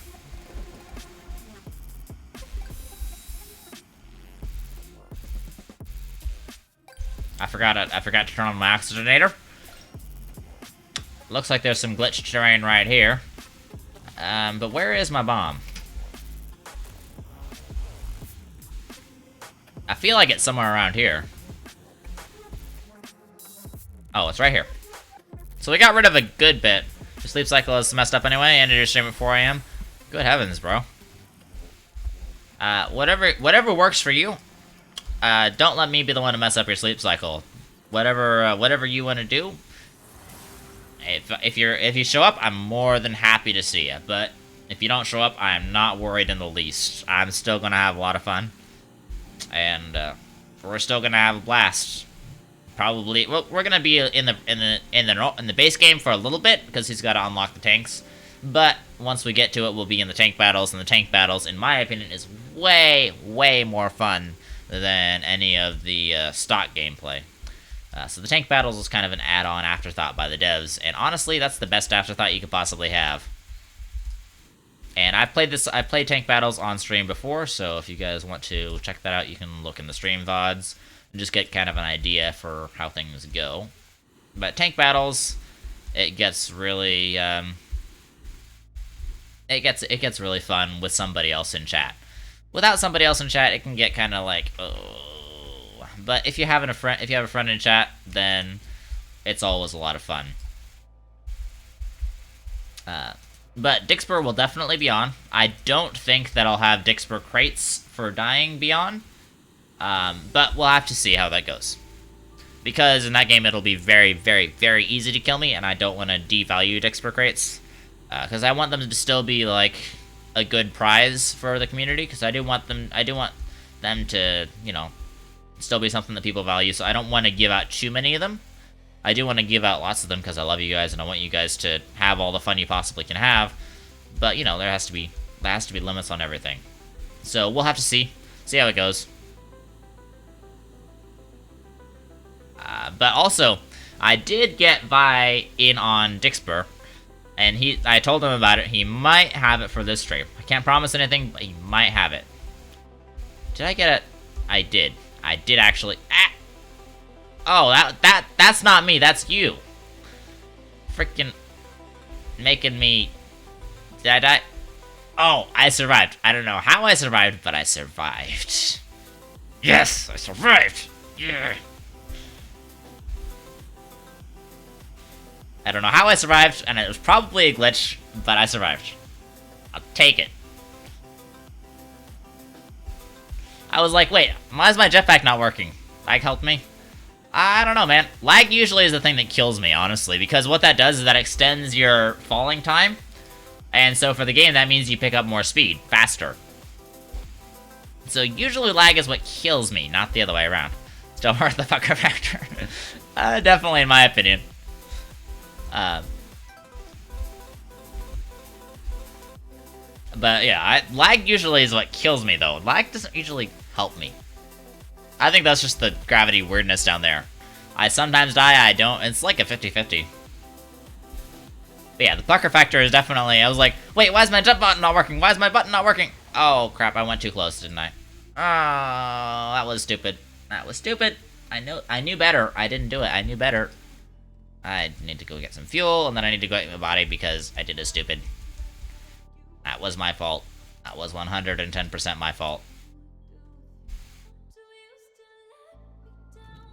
Okay, got 2 fuel. Pretty sure you're Oh, 100% tactical. 100%. Definitely, totally. But again, tactical, thank you so much for the 10 Dixper crates. I really appreciate that. Tactical is actually the first person, like, you gifted Old Man the Wise 4 Dixper crates back, and so you are actually the first person who ever bought Dixper crates from me. I started going down. Yes, this is how tactical sees the world. Tactical illusion 101. Oh, come on. I should have been able to stop that. That was bull. That was the game. Alright, so we don't have to get fuel. We just have to get to my other body, and then we have to get to my other body, and all of that, so on and so forth. Should be fun, right? But that did mean my other stuff exploded. And thank you for the Dixper redemption, Old Man the Wise. I appreciate it. You have to be careful with the mining for me one, because that one doesn't work unless I already have my terrain tool out. Hey, I deserve that for doubting you? Oh, sure, yes, that's why I died, because I doubted you. Uh-huh. Hey, get back here. Gimme, and gimme. So I have a pretty good idea. I'm pretty sure I died, like, over here, kind of. So I just have to look for my stuff. Let me off of this thing.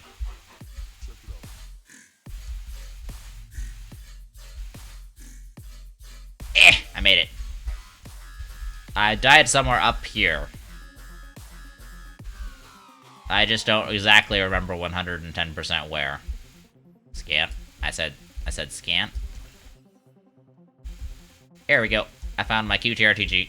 The QTRTG is what I'm most worried about, because I can replace literally everything else. But the QTRTG, it's not craftable, so... Oh, God. Hello. Thank you for the jump scare, Tactical. So much stuff everywhere? Yes, indeed. This is what happens when you blow up a section of the planet. And this is after I cleaned up, like, several thousand resources. So, thank you for the jump scare, Tactical. I appreciate that. I kind of don't, but I kind of do. And I bet Tactical is over there cackling happily and evilly.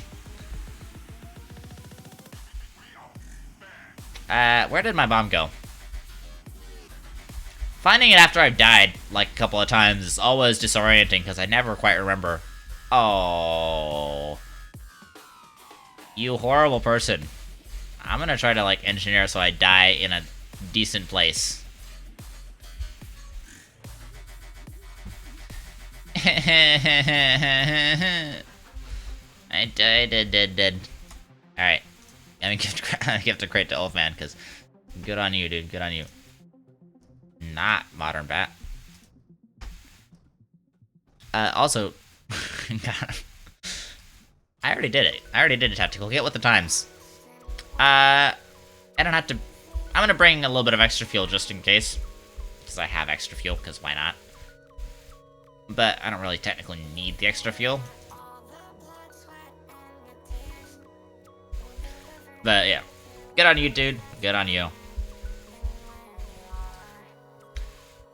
But there was one time that Tactical will never let me live down, where she redeemed a Dixper crate free, and I accidentally gave it to somebody else because they had been doing all the Dixper crate free redemptions, so I just figured it was them.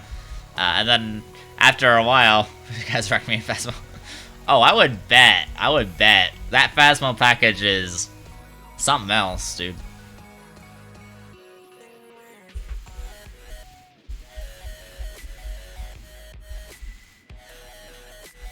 Also, there are a couple of ways that I could avoid death, like this, going around, that kind of stuff. I could avoid death like that, but I feel like that's kind of cheating, so I just let the lag gods decide if I die or not.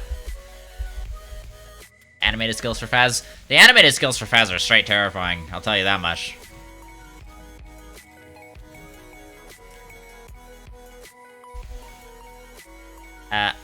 Hold on one second.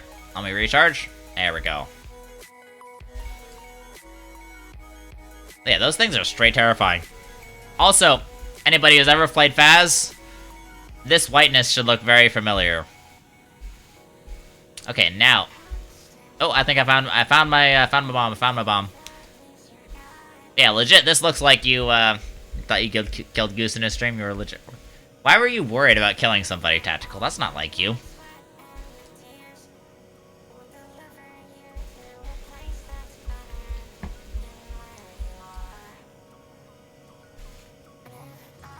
No, like, in real life. Why would you be afraid of that? Goodness.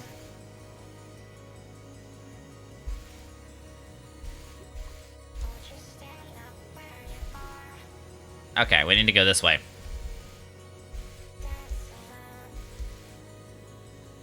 Watch his body, loved every minute of it. You guys are gonna have to ping me with a link to that, because I wanna see what you're talking about. I jumped out of a seat and clutched his chest. See, I need a face cam like for that. I don't have the money for a face cam, but I need a face cam for that. For that exact purpose.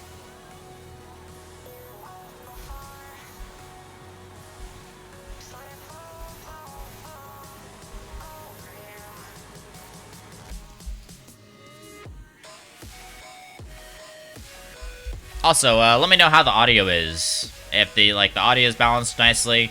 I haven't changed it since last stream, so it should be fine, theoretically. Wait, was that the first that was the second detonation. I got 6 more.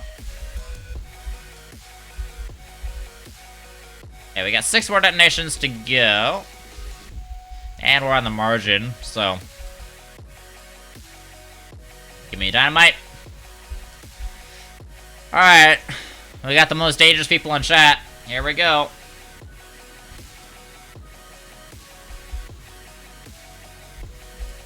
Oh, actually, before I leave,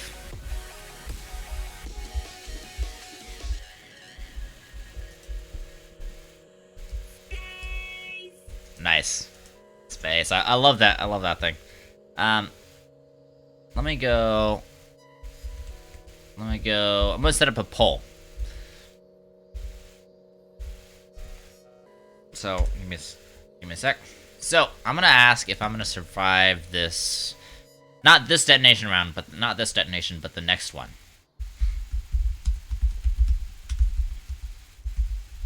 So I'm gonna let it run for the duration of this detonation round, which will be like... something like, I don't know...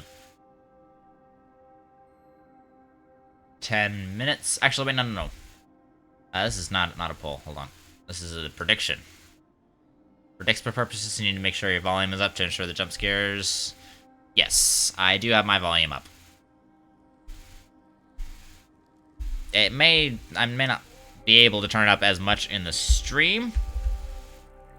But I have it up in my ears, that's for sure. It's ear shattering for me. Let's do the prediction one. So let's go.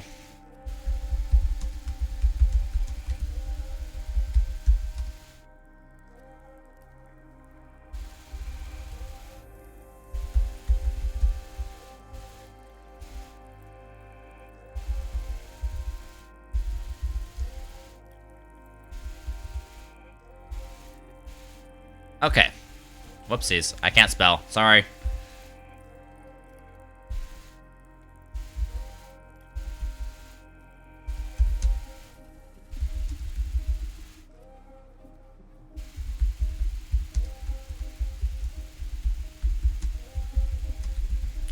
Alright. We're gonna go with a...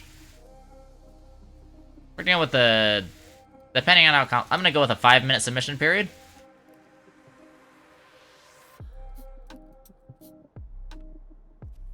Alright, so we've got a prediction going. This is not for this particular bomb that I'm holding. This is for the next one.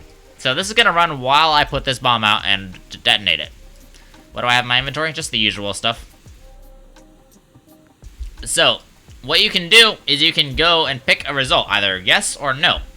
And how predictions work is all of the channel points that are dedicated, let's say I do survive, then all the channel points that are dedicated to no will be split among the winners of yes. So that way, and how much you put in determines how much you get out of the split. So if you put in like 500 channel points, then, and the other person put in like 5,000 into the same side, then you might get like maybe 600 backs. 600 back. Oh boy, you mixed my mouse buttons up. You horrible person. You psycho. I'm gonna destroy this mountain because it kind of needs to go. Oh, this is glitched terrain. Oh, darn it. No! Ah! Why do you have to mix my mouse buttons up?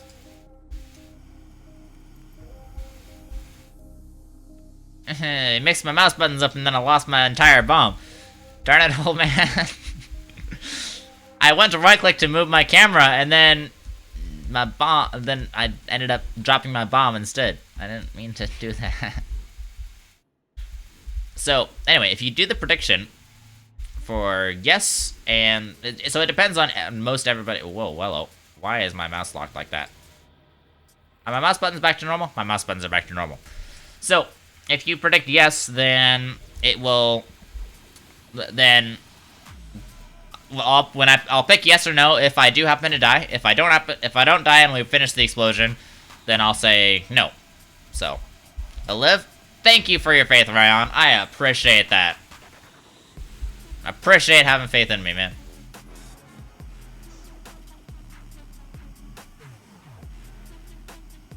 So it's not for this one, but it is for the next one.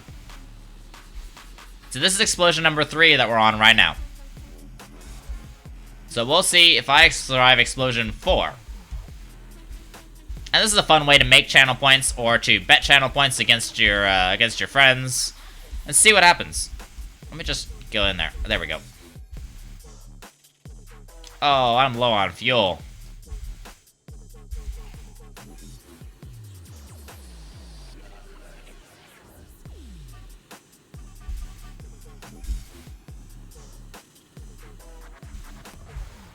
Whee! Okay.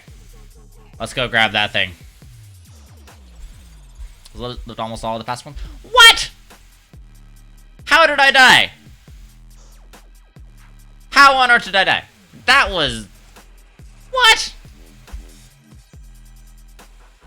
Speaking of living almost all the past ones, well...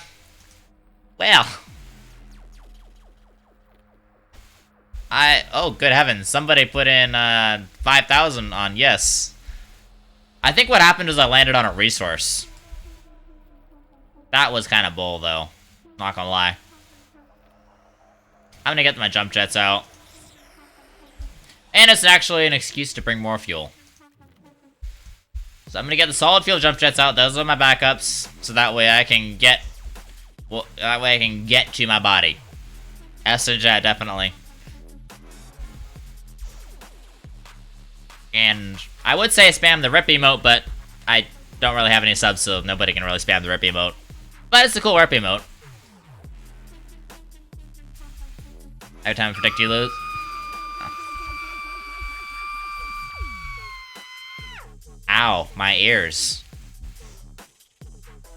Thank you, Dreamers Abstract. I appreciate that.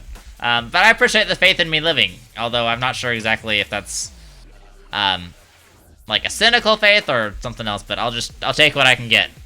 Alright, where's my body?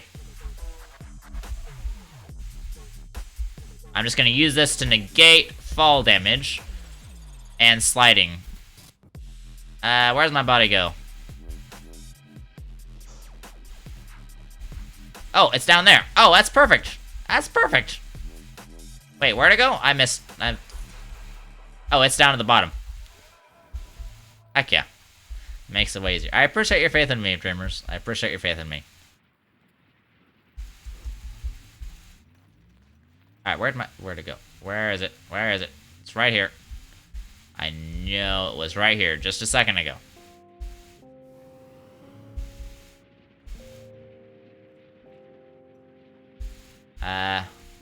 Is it? Oh, it's right here. Or just hard to see.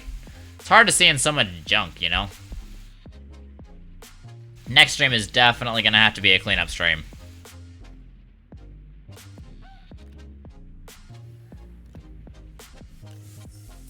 Okay, well, whoopsies. Turn off for a second. Anyways, back to work. Well, thanks a bunch. Also, thank you for the emote spam, you guys. I appreciate it. Ah! I didn't mean to do that. But, okay. Now, let's actually not be stupid. That was bold, though. I should not have died to that, but, you know. It's just the exact same as most of Tactical's tactics. Oh, called him out. I'm just kidding, I'm kidding. So, the prediction is mostly on yes, which I'm surprised. I was expecting Tactical to, like, burn 10,000 points on no or something. So, we'll see if I survive. And yes, Dixper will stay on. So, it'll be a no if I die to Dixper as well. So.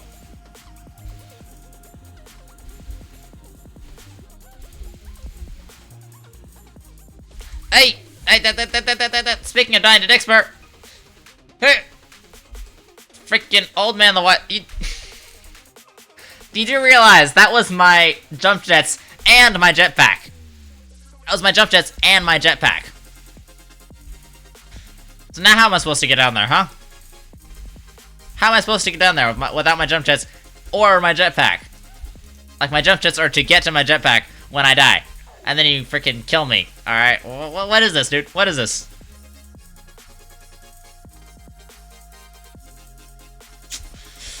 Man, you guys are brutal. You guys are really brutal. Let's go out this way. You can tell I've had to do this before. I should be able to. I might be able to get to my body. I might have to cheese it, however I do it. You're saying I did good. You did.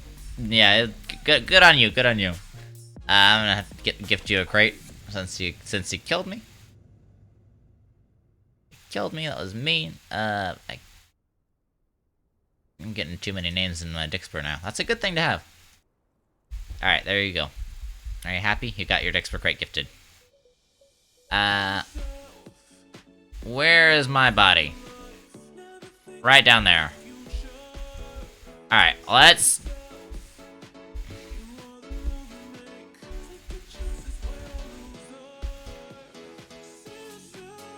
Didn't work.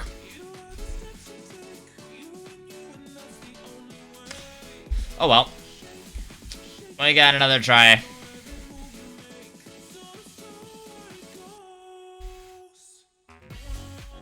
I might have one more trick up my sleeve, though. Actually, I think I'm gonna pull out that trick up my sleeve. I have some spare jetpacks that are sitting in the core because I died in the core earlier, and I just went and made new jetpacks. So I'm gonna see if I can use those. I have to find them first, though.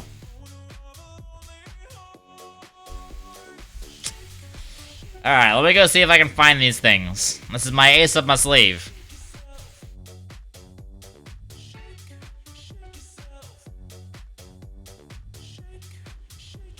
There's my dead body, again. Oh, my stuff is falling. Oh, that works just great. See, not if I die, it doesn't.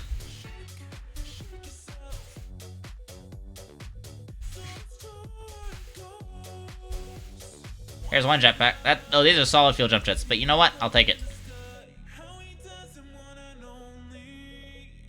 Get out of here. Stop it. Get out of here. There we go. One.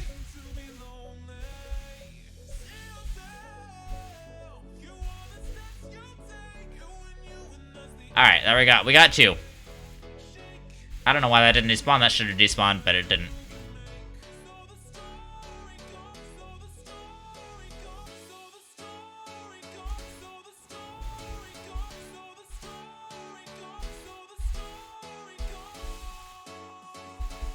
Okay, where did my stuff fall down to, though?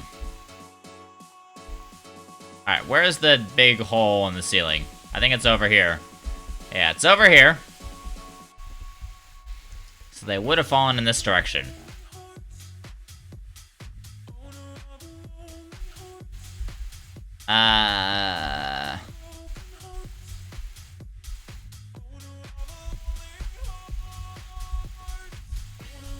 So I need to find, for sure, I need to find my QTRTG.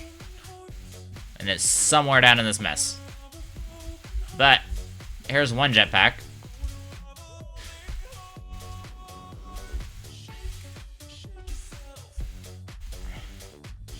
I shouldn't have fallen off there, but there's one of my spare jetpacks. I don't know where the other is. Where's the other one? That might have been one of my main jetpacks, honestly. Because I'm pretty sure the other two are together. Hey.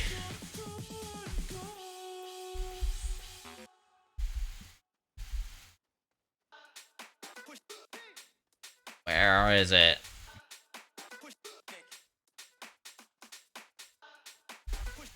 I'm gonna actually clean up these research samples.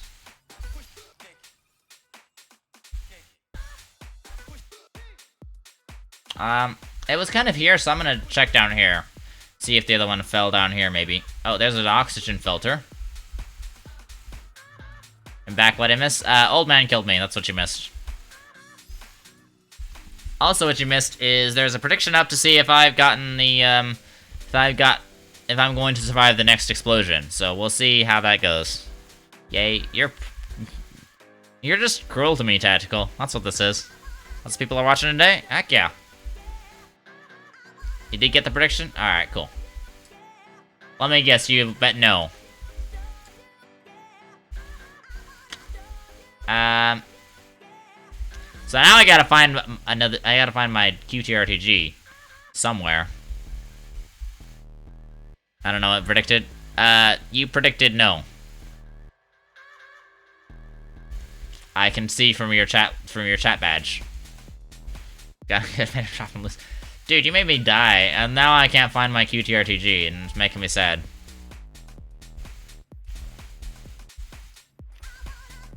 I just have to find it. I know I can find it, I just have to, you know, find it.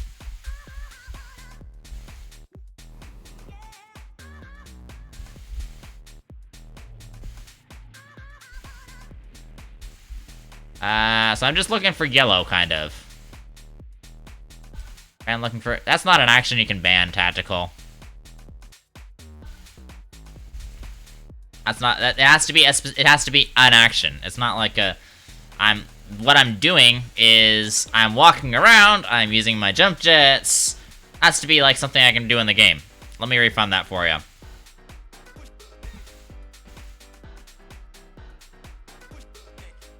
I mean, it's gotta be an action, like, an in-game action, not like a thing that I'm doing. Let me go dashboard.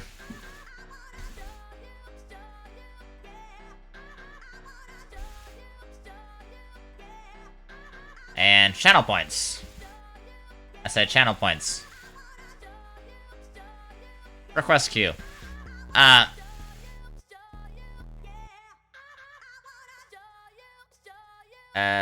What do I got? In-game action. Alright, I'm gonna refund that to you. Because, just to be fair, that's not a legit thing to, it's not an action, you know? It's gotta be an in-game action. You should know better, Tactical. You got this. Be tactical about it.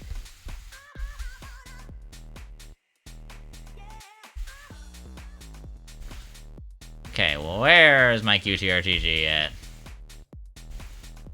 Ah, I found it.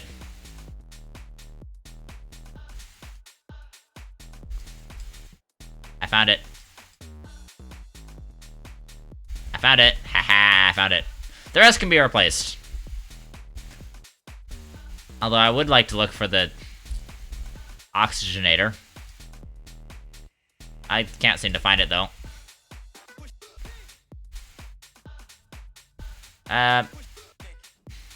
Well, now I've got jetpacks in the core. And I've also got these in the core. I'm just going to leave these in the core. And do that. Alright, we're going up with one jetpack. And we have to do a detour. Actually, I need to grab some... I'm going to grab a little bit of resin while I'm up here. The key is to pick stuff up. Yeah, banning picking stuff up, that would be a smart ban to do. Or like you could ban left clicking or right clicking or something like that.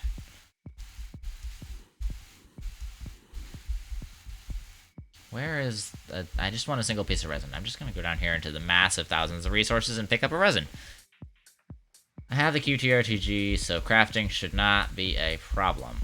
Alright, let's get a resin, because I'm gonna need actually I'm gonna get two, because I'm gonna need some oxygen filters to get out of this hole, because I don't have my oxygenator because somebody killed me. And then we're gonna have to run back to Glacio. Oxygen filter. Using an oxygen filter? Because I just made them. Seriously, tactical? I'll let that slide. That's a little bit on the edge, but I'll let that slide. Okay, so let me get a timer. I'm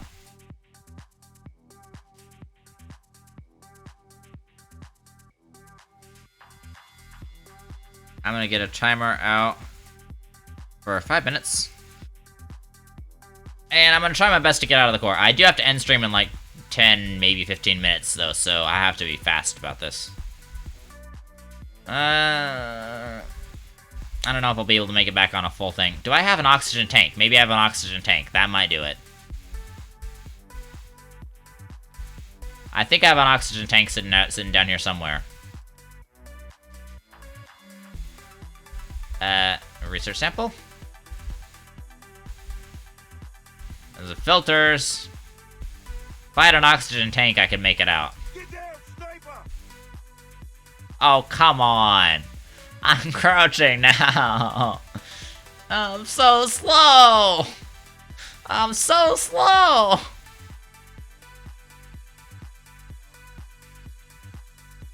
I'm gonna do... maybe I can find that oxygen tank. Maybe I can find the oxygen tank. I don't know if I can or not.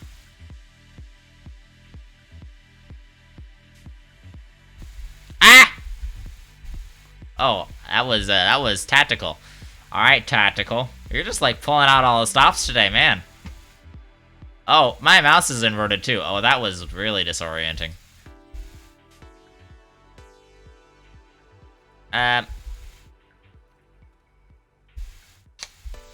Let's see. I don't see my tank anywhere. I know I have a tank down here. I don't know where exactly it is, but I know I have a tank down here somewhere. Whee! I'm on the moon! Moon gravity! I'm gonna get that sample. Every single sample I get... Oh! That startled me a little bit. I was not expecting that to show up on my screen. All the spooky vibes.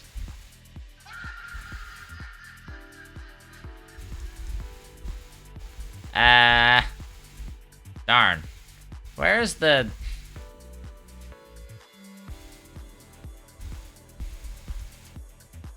Okay, I don't know where it is. Oh, hello. I got 2.5 minutes left. I'm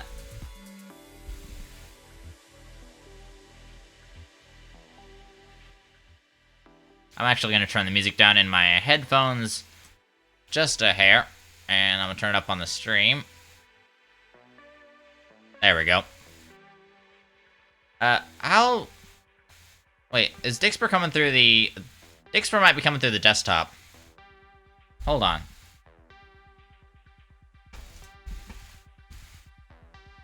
I'm gonna check something. Check something real fast. I'm gonna pause the timer though.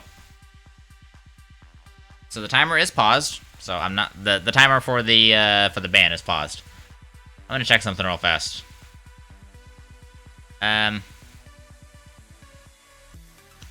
Let's just try this one out. It is. Okay. I'm sorry about that. I spaced that out. That's, I thought it was coming in through a different audio source that I had turned up all the way. That was 110% my bad. It's very loud in my ears, but it wasn't loud for stream. I thought that was coming through a different thing.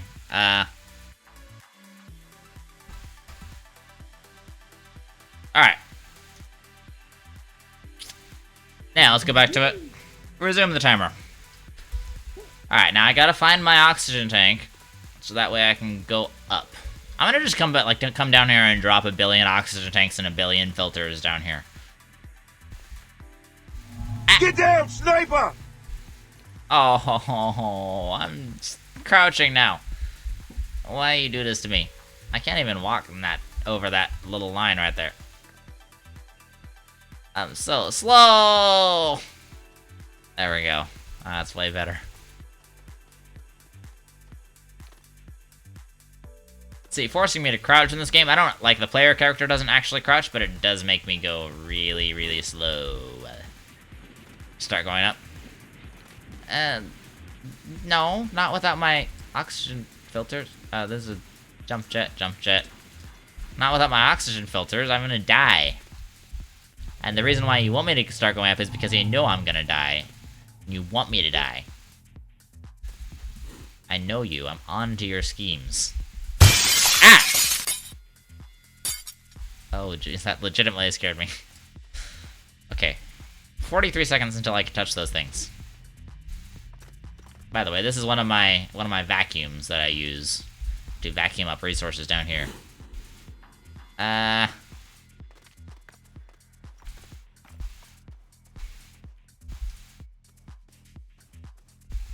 Also, just for a clarification, it doesn't really take effect until I start the timer. So I'll get to a safe place and then I'll start the timer.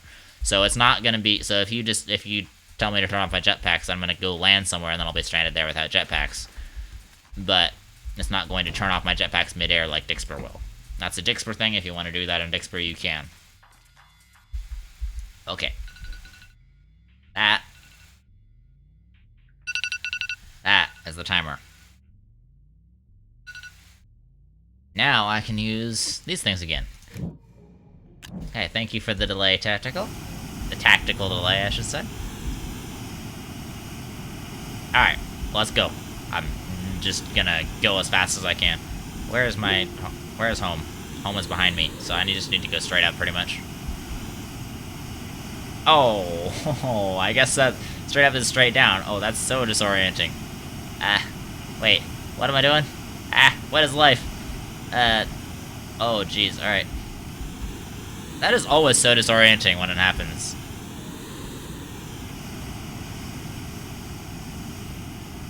My people have called me. I must ride. I'm frozen. I can't move or anything. I'm just gonna, like, sit here. I guess. I can't do anything. Oh, I can do things now.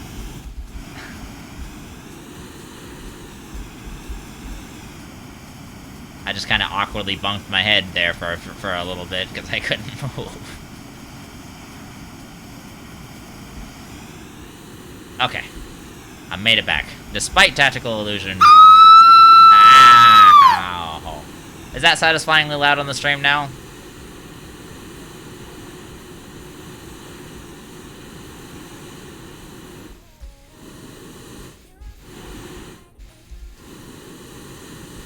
Oh yeah, it's satisfyingly loud now?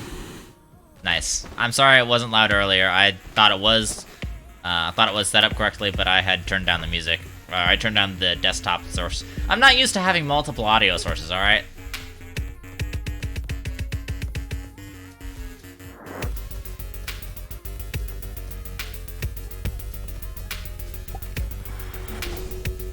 What is this other music coming from?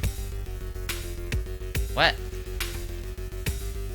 Oh, I accidentally had somebody else's stream unmuted in the background. That's awkward. As I'm watching Vi's stream to, by the way, if you guys want to check out this guy, this is the guy I'm going to be, co-streaming with. I'm going to be co-streaming with him in a little bit. I do have to wrap it up here, like, promptly. But he just started his stream, and that's what came on. That was unmuted on my end, because I needed to keep an eye on him. But I have to go to Glacio to... Oh, hi. Hello. That's a face only a mother could love. I need to go back to Glacio and re-gear, because somebody destroyed all my gear. And it's better to just go re-gear than just spend, like, 3 hours looking for it. And I can say from personal experience. Okay, so I need jetpacks, and I need a oxygenator, which is fine. I've got all the stuff on hand. Not gonna be a big deal.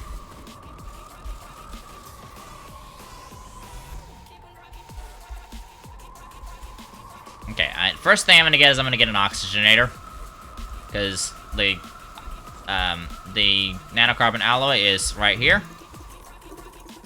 Man, it's so nice to be rich. Wait, no, don't dispense glass. Alright, oxygenator.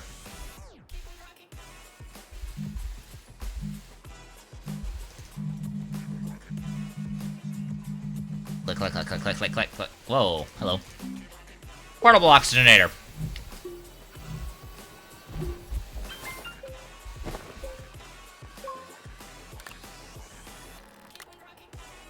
Alright. Whoa.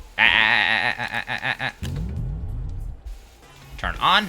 There we go. Fresh oxygenator. Now I need my jetpacks. And those jetpacks are going to be titanium alloy. So I need graphite.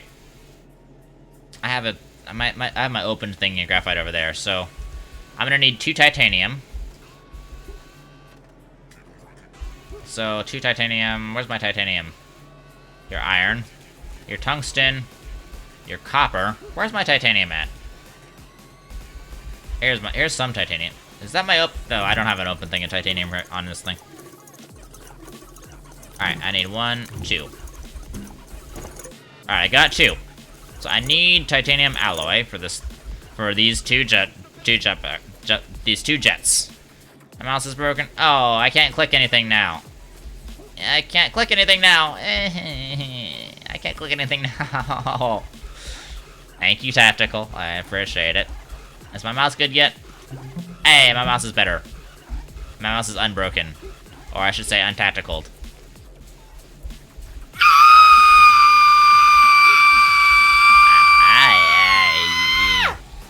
You think he feels strongly about that? I think he feels strongly about that. I mean, Old Man the Wise, you got some lungs on you, dude. I will say that much. But, you know, you don't have to express your opinions quite so emphatically. There we go. Graphite. I need... How much graphite do I need? I think I just need 2, I think. And then I need 2 ammonium, or 2 fuel, which I have 1. And then the rest I can get from my gas station. And here gets the fuel. Alright, so what I need first is I need graphene. I have the resources on me. Oh, there we go. Alright. So that's the graphene being made.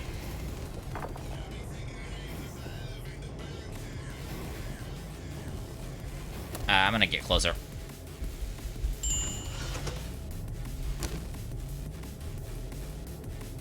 Alright, graphene. Another graphene. And then for titanium alloy, something so satisfying clicking on cards. Yeah, there's a lot of things satisfying about screwing people over. What? Just kidding. Diamond we don't need. We need titanium alloy. And nitrogen. I need something about nitrogen. Are you nitrogen? Ah. Like I said, you don't need to express your feelings quite so emphatically. I'm just kidding. Thank you so much for the dick spur. Helium. I need nitrogen. That's argon. Are you nitrogen? Please tell me you're not. You're nitrogen. Alright, where's my partial thing of nitrogen? Here's my partial thing of nitrogen. Get back here.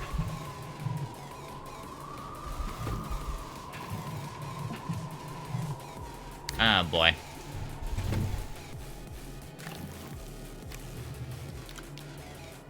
I should have taken that off. Argon, argon. Here, argon. Okay, I think that was it. Alright, let's go here. I need argon and that. I need nitrogen and that. Alright, titanium alloy. 1.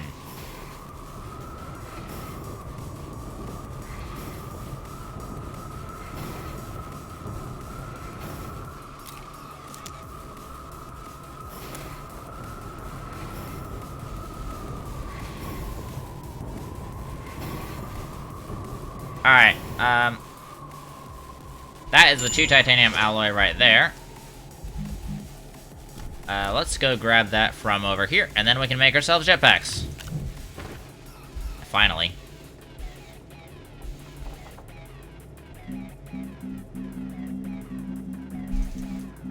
Oh, whoops. Hydrazine jetpack. 1, 2. Alright. And then I'm gonna grab some fuel for each one of these things.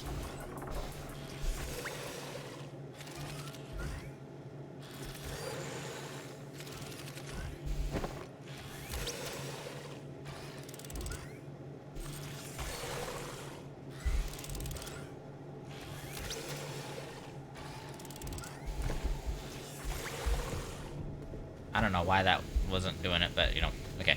I need to get... Whoa, hello. I need to go grab some aluminum alloy because I also need to make a bunch of,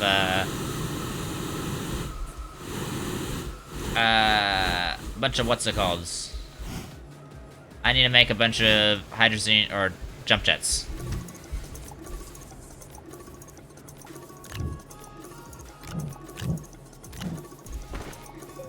Four should be fine. I really should take the thing of aluminum alloy, because that's all I use it for, but we'll have to wait till later.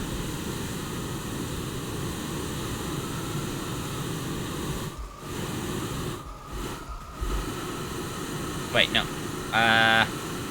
Yeah, I'll be fine. I'll be fine. I'll go grab more a soil canister over there. So now we actually have to do that detonation. So I'll just make that, So since we're not going to be able to fit explosion round 4 in because of time, because I really have to go, like, right now, I'm just going to do that one detonation round, and we'll make that prediction apply to this thing from here on out. So, if you guys can kill me while I'm trying to do this detonation round, then I'll do no on the prediction. But if I manage to pull this round off, then I'll just do, I'll do yes on it.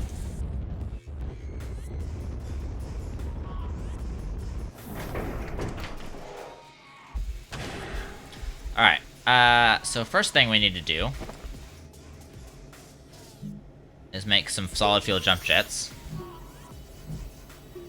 Guess what? You have 30 Dogecoins? Wow, congratulations, dude.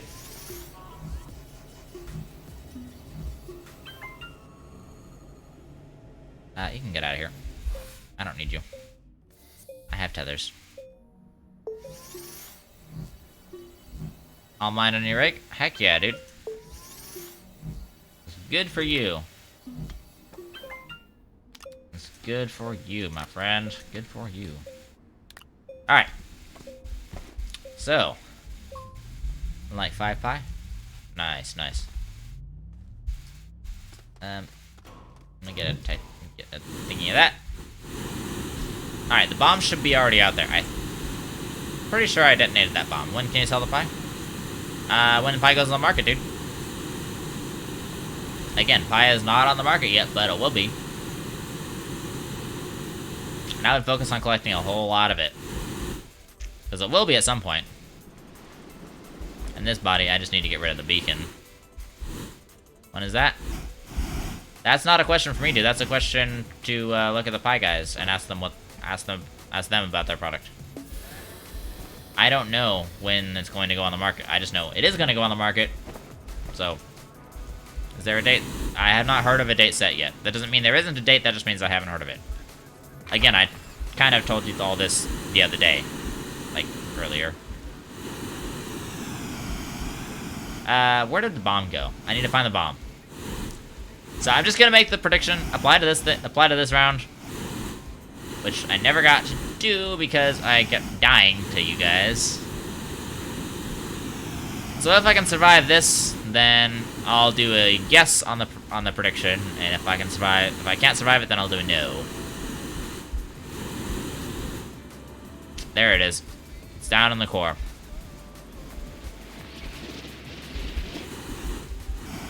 Oh, I already did it. Okay, well, I'm gonna grab it then, and we'll do that. We'll do round 4 then. We'll just have to do it really fast. I gotta go.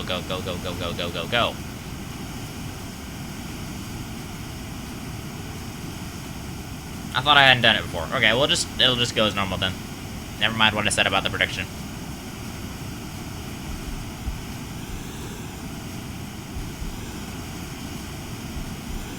Alright, is everybody ready?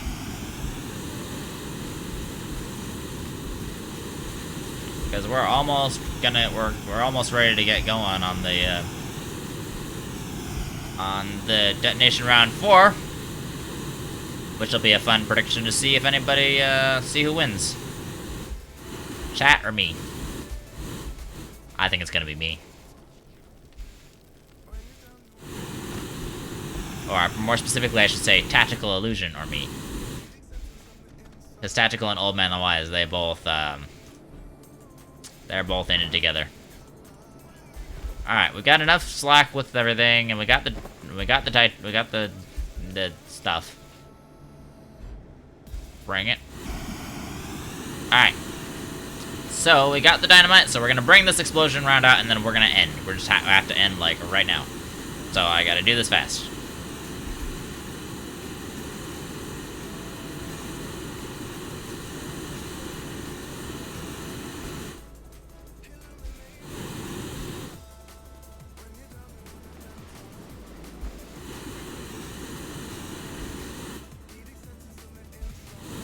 Alright, I don't need to put this anywhere specific. I'm just gonna put it right here, because this was a bit of a jet out spot.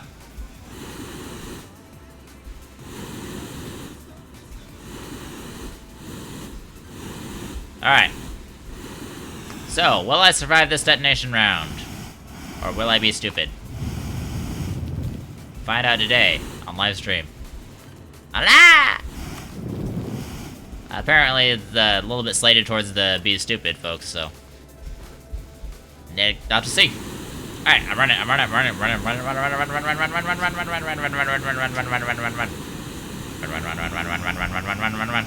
Oh, tactical. Making me move.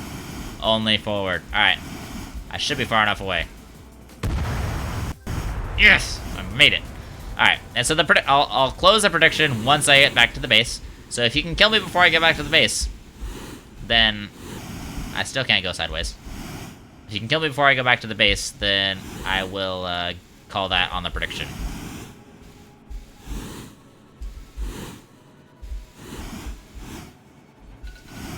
But I'm gonna do my darndest to make it back to the base. I know, my alarm's going off. I gotta end the stream, but I'm doing it. I'm going back.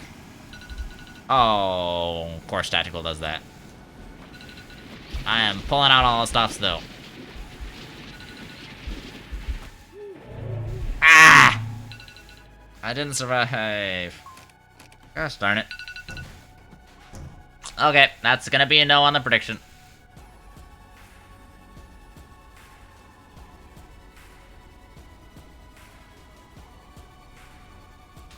How do I...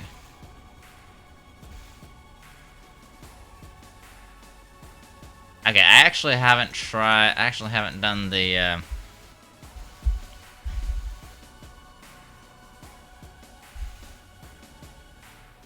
choose outcome. Yes, please.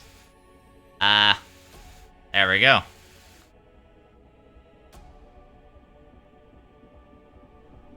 Yes, the prediction is closed now.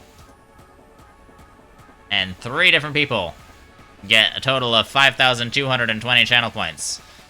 Good job. Did everyone except me, apparently. Wait, do I even need those? I think I'm in the core, so I don't think I need these. And I shouldn't need any extra fuel either. I just need to go down there and get it. Good job, Tactical. Good job. Oh, also, I forgot. Dexper crate. Hold on. Dexper crate.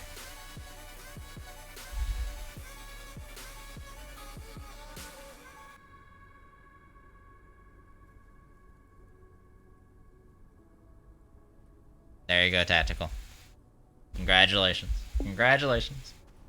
Oh, dear. I gotta go back to my ship to grab my oxygen. Alright, I really gotta...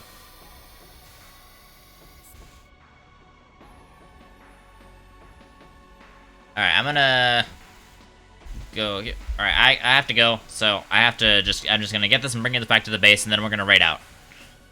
So, I'm just gonna bring this back to the base, and then we'll raid out, and I'll be back in like an hour and a half. But I will be, but stick around for the raid, because it'll give extra channel points. And I promise the guy that we're gonna be raiding, he's gonna be a lot of fun. And where'd my dead body go? Down there.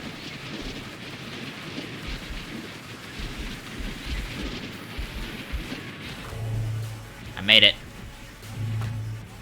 Ow. Skill. Where did it go? Where did my body go? Is it over here? There it is. I found it. Alright, jetpack, RTG, oxygenator, oxygen, and then fuel. Okay, now we need to get the bomb, and then we need to go.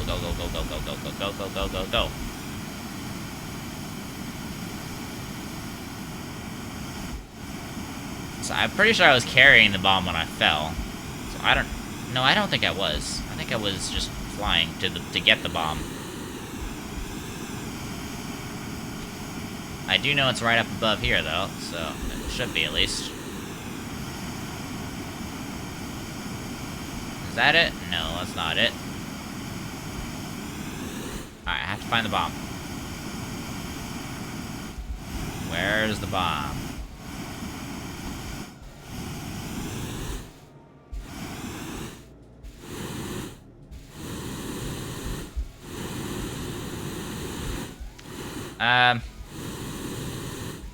Alright, I don't know where the bomb is. I'm just gonna... I gotta go, so I gotta raid it. I'm gonna raid out now, and we'll find it off stream. And we'll continue the detonations later on. But yeah. Let's see... Alright. Thank you guys so much for watching. I'm gonna be back in about an hour and a half. And we're gonna raid out. And I hope you guys enjoy the raid.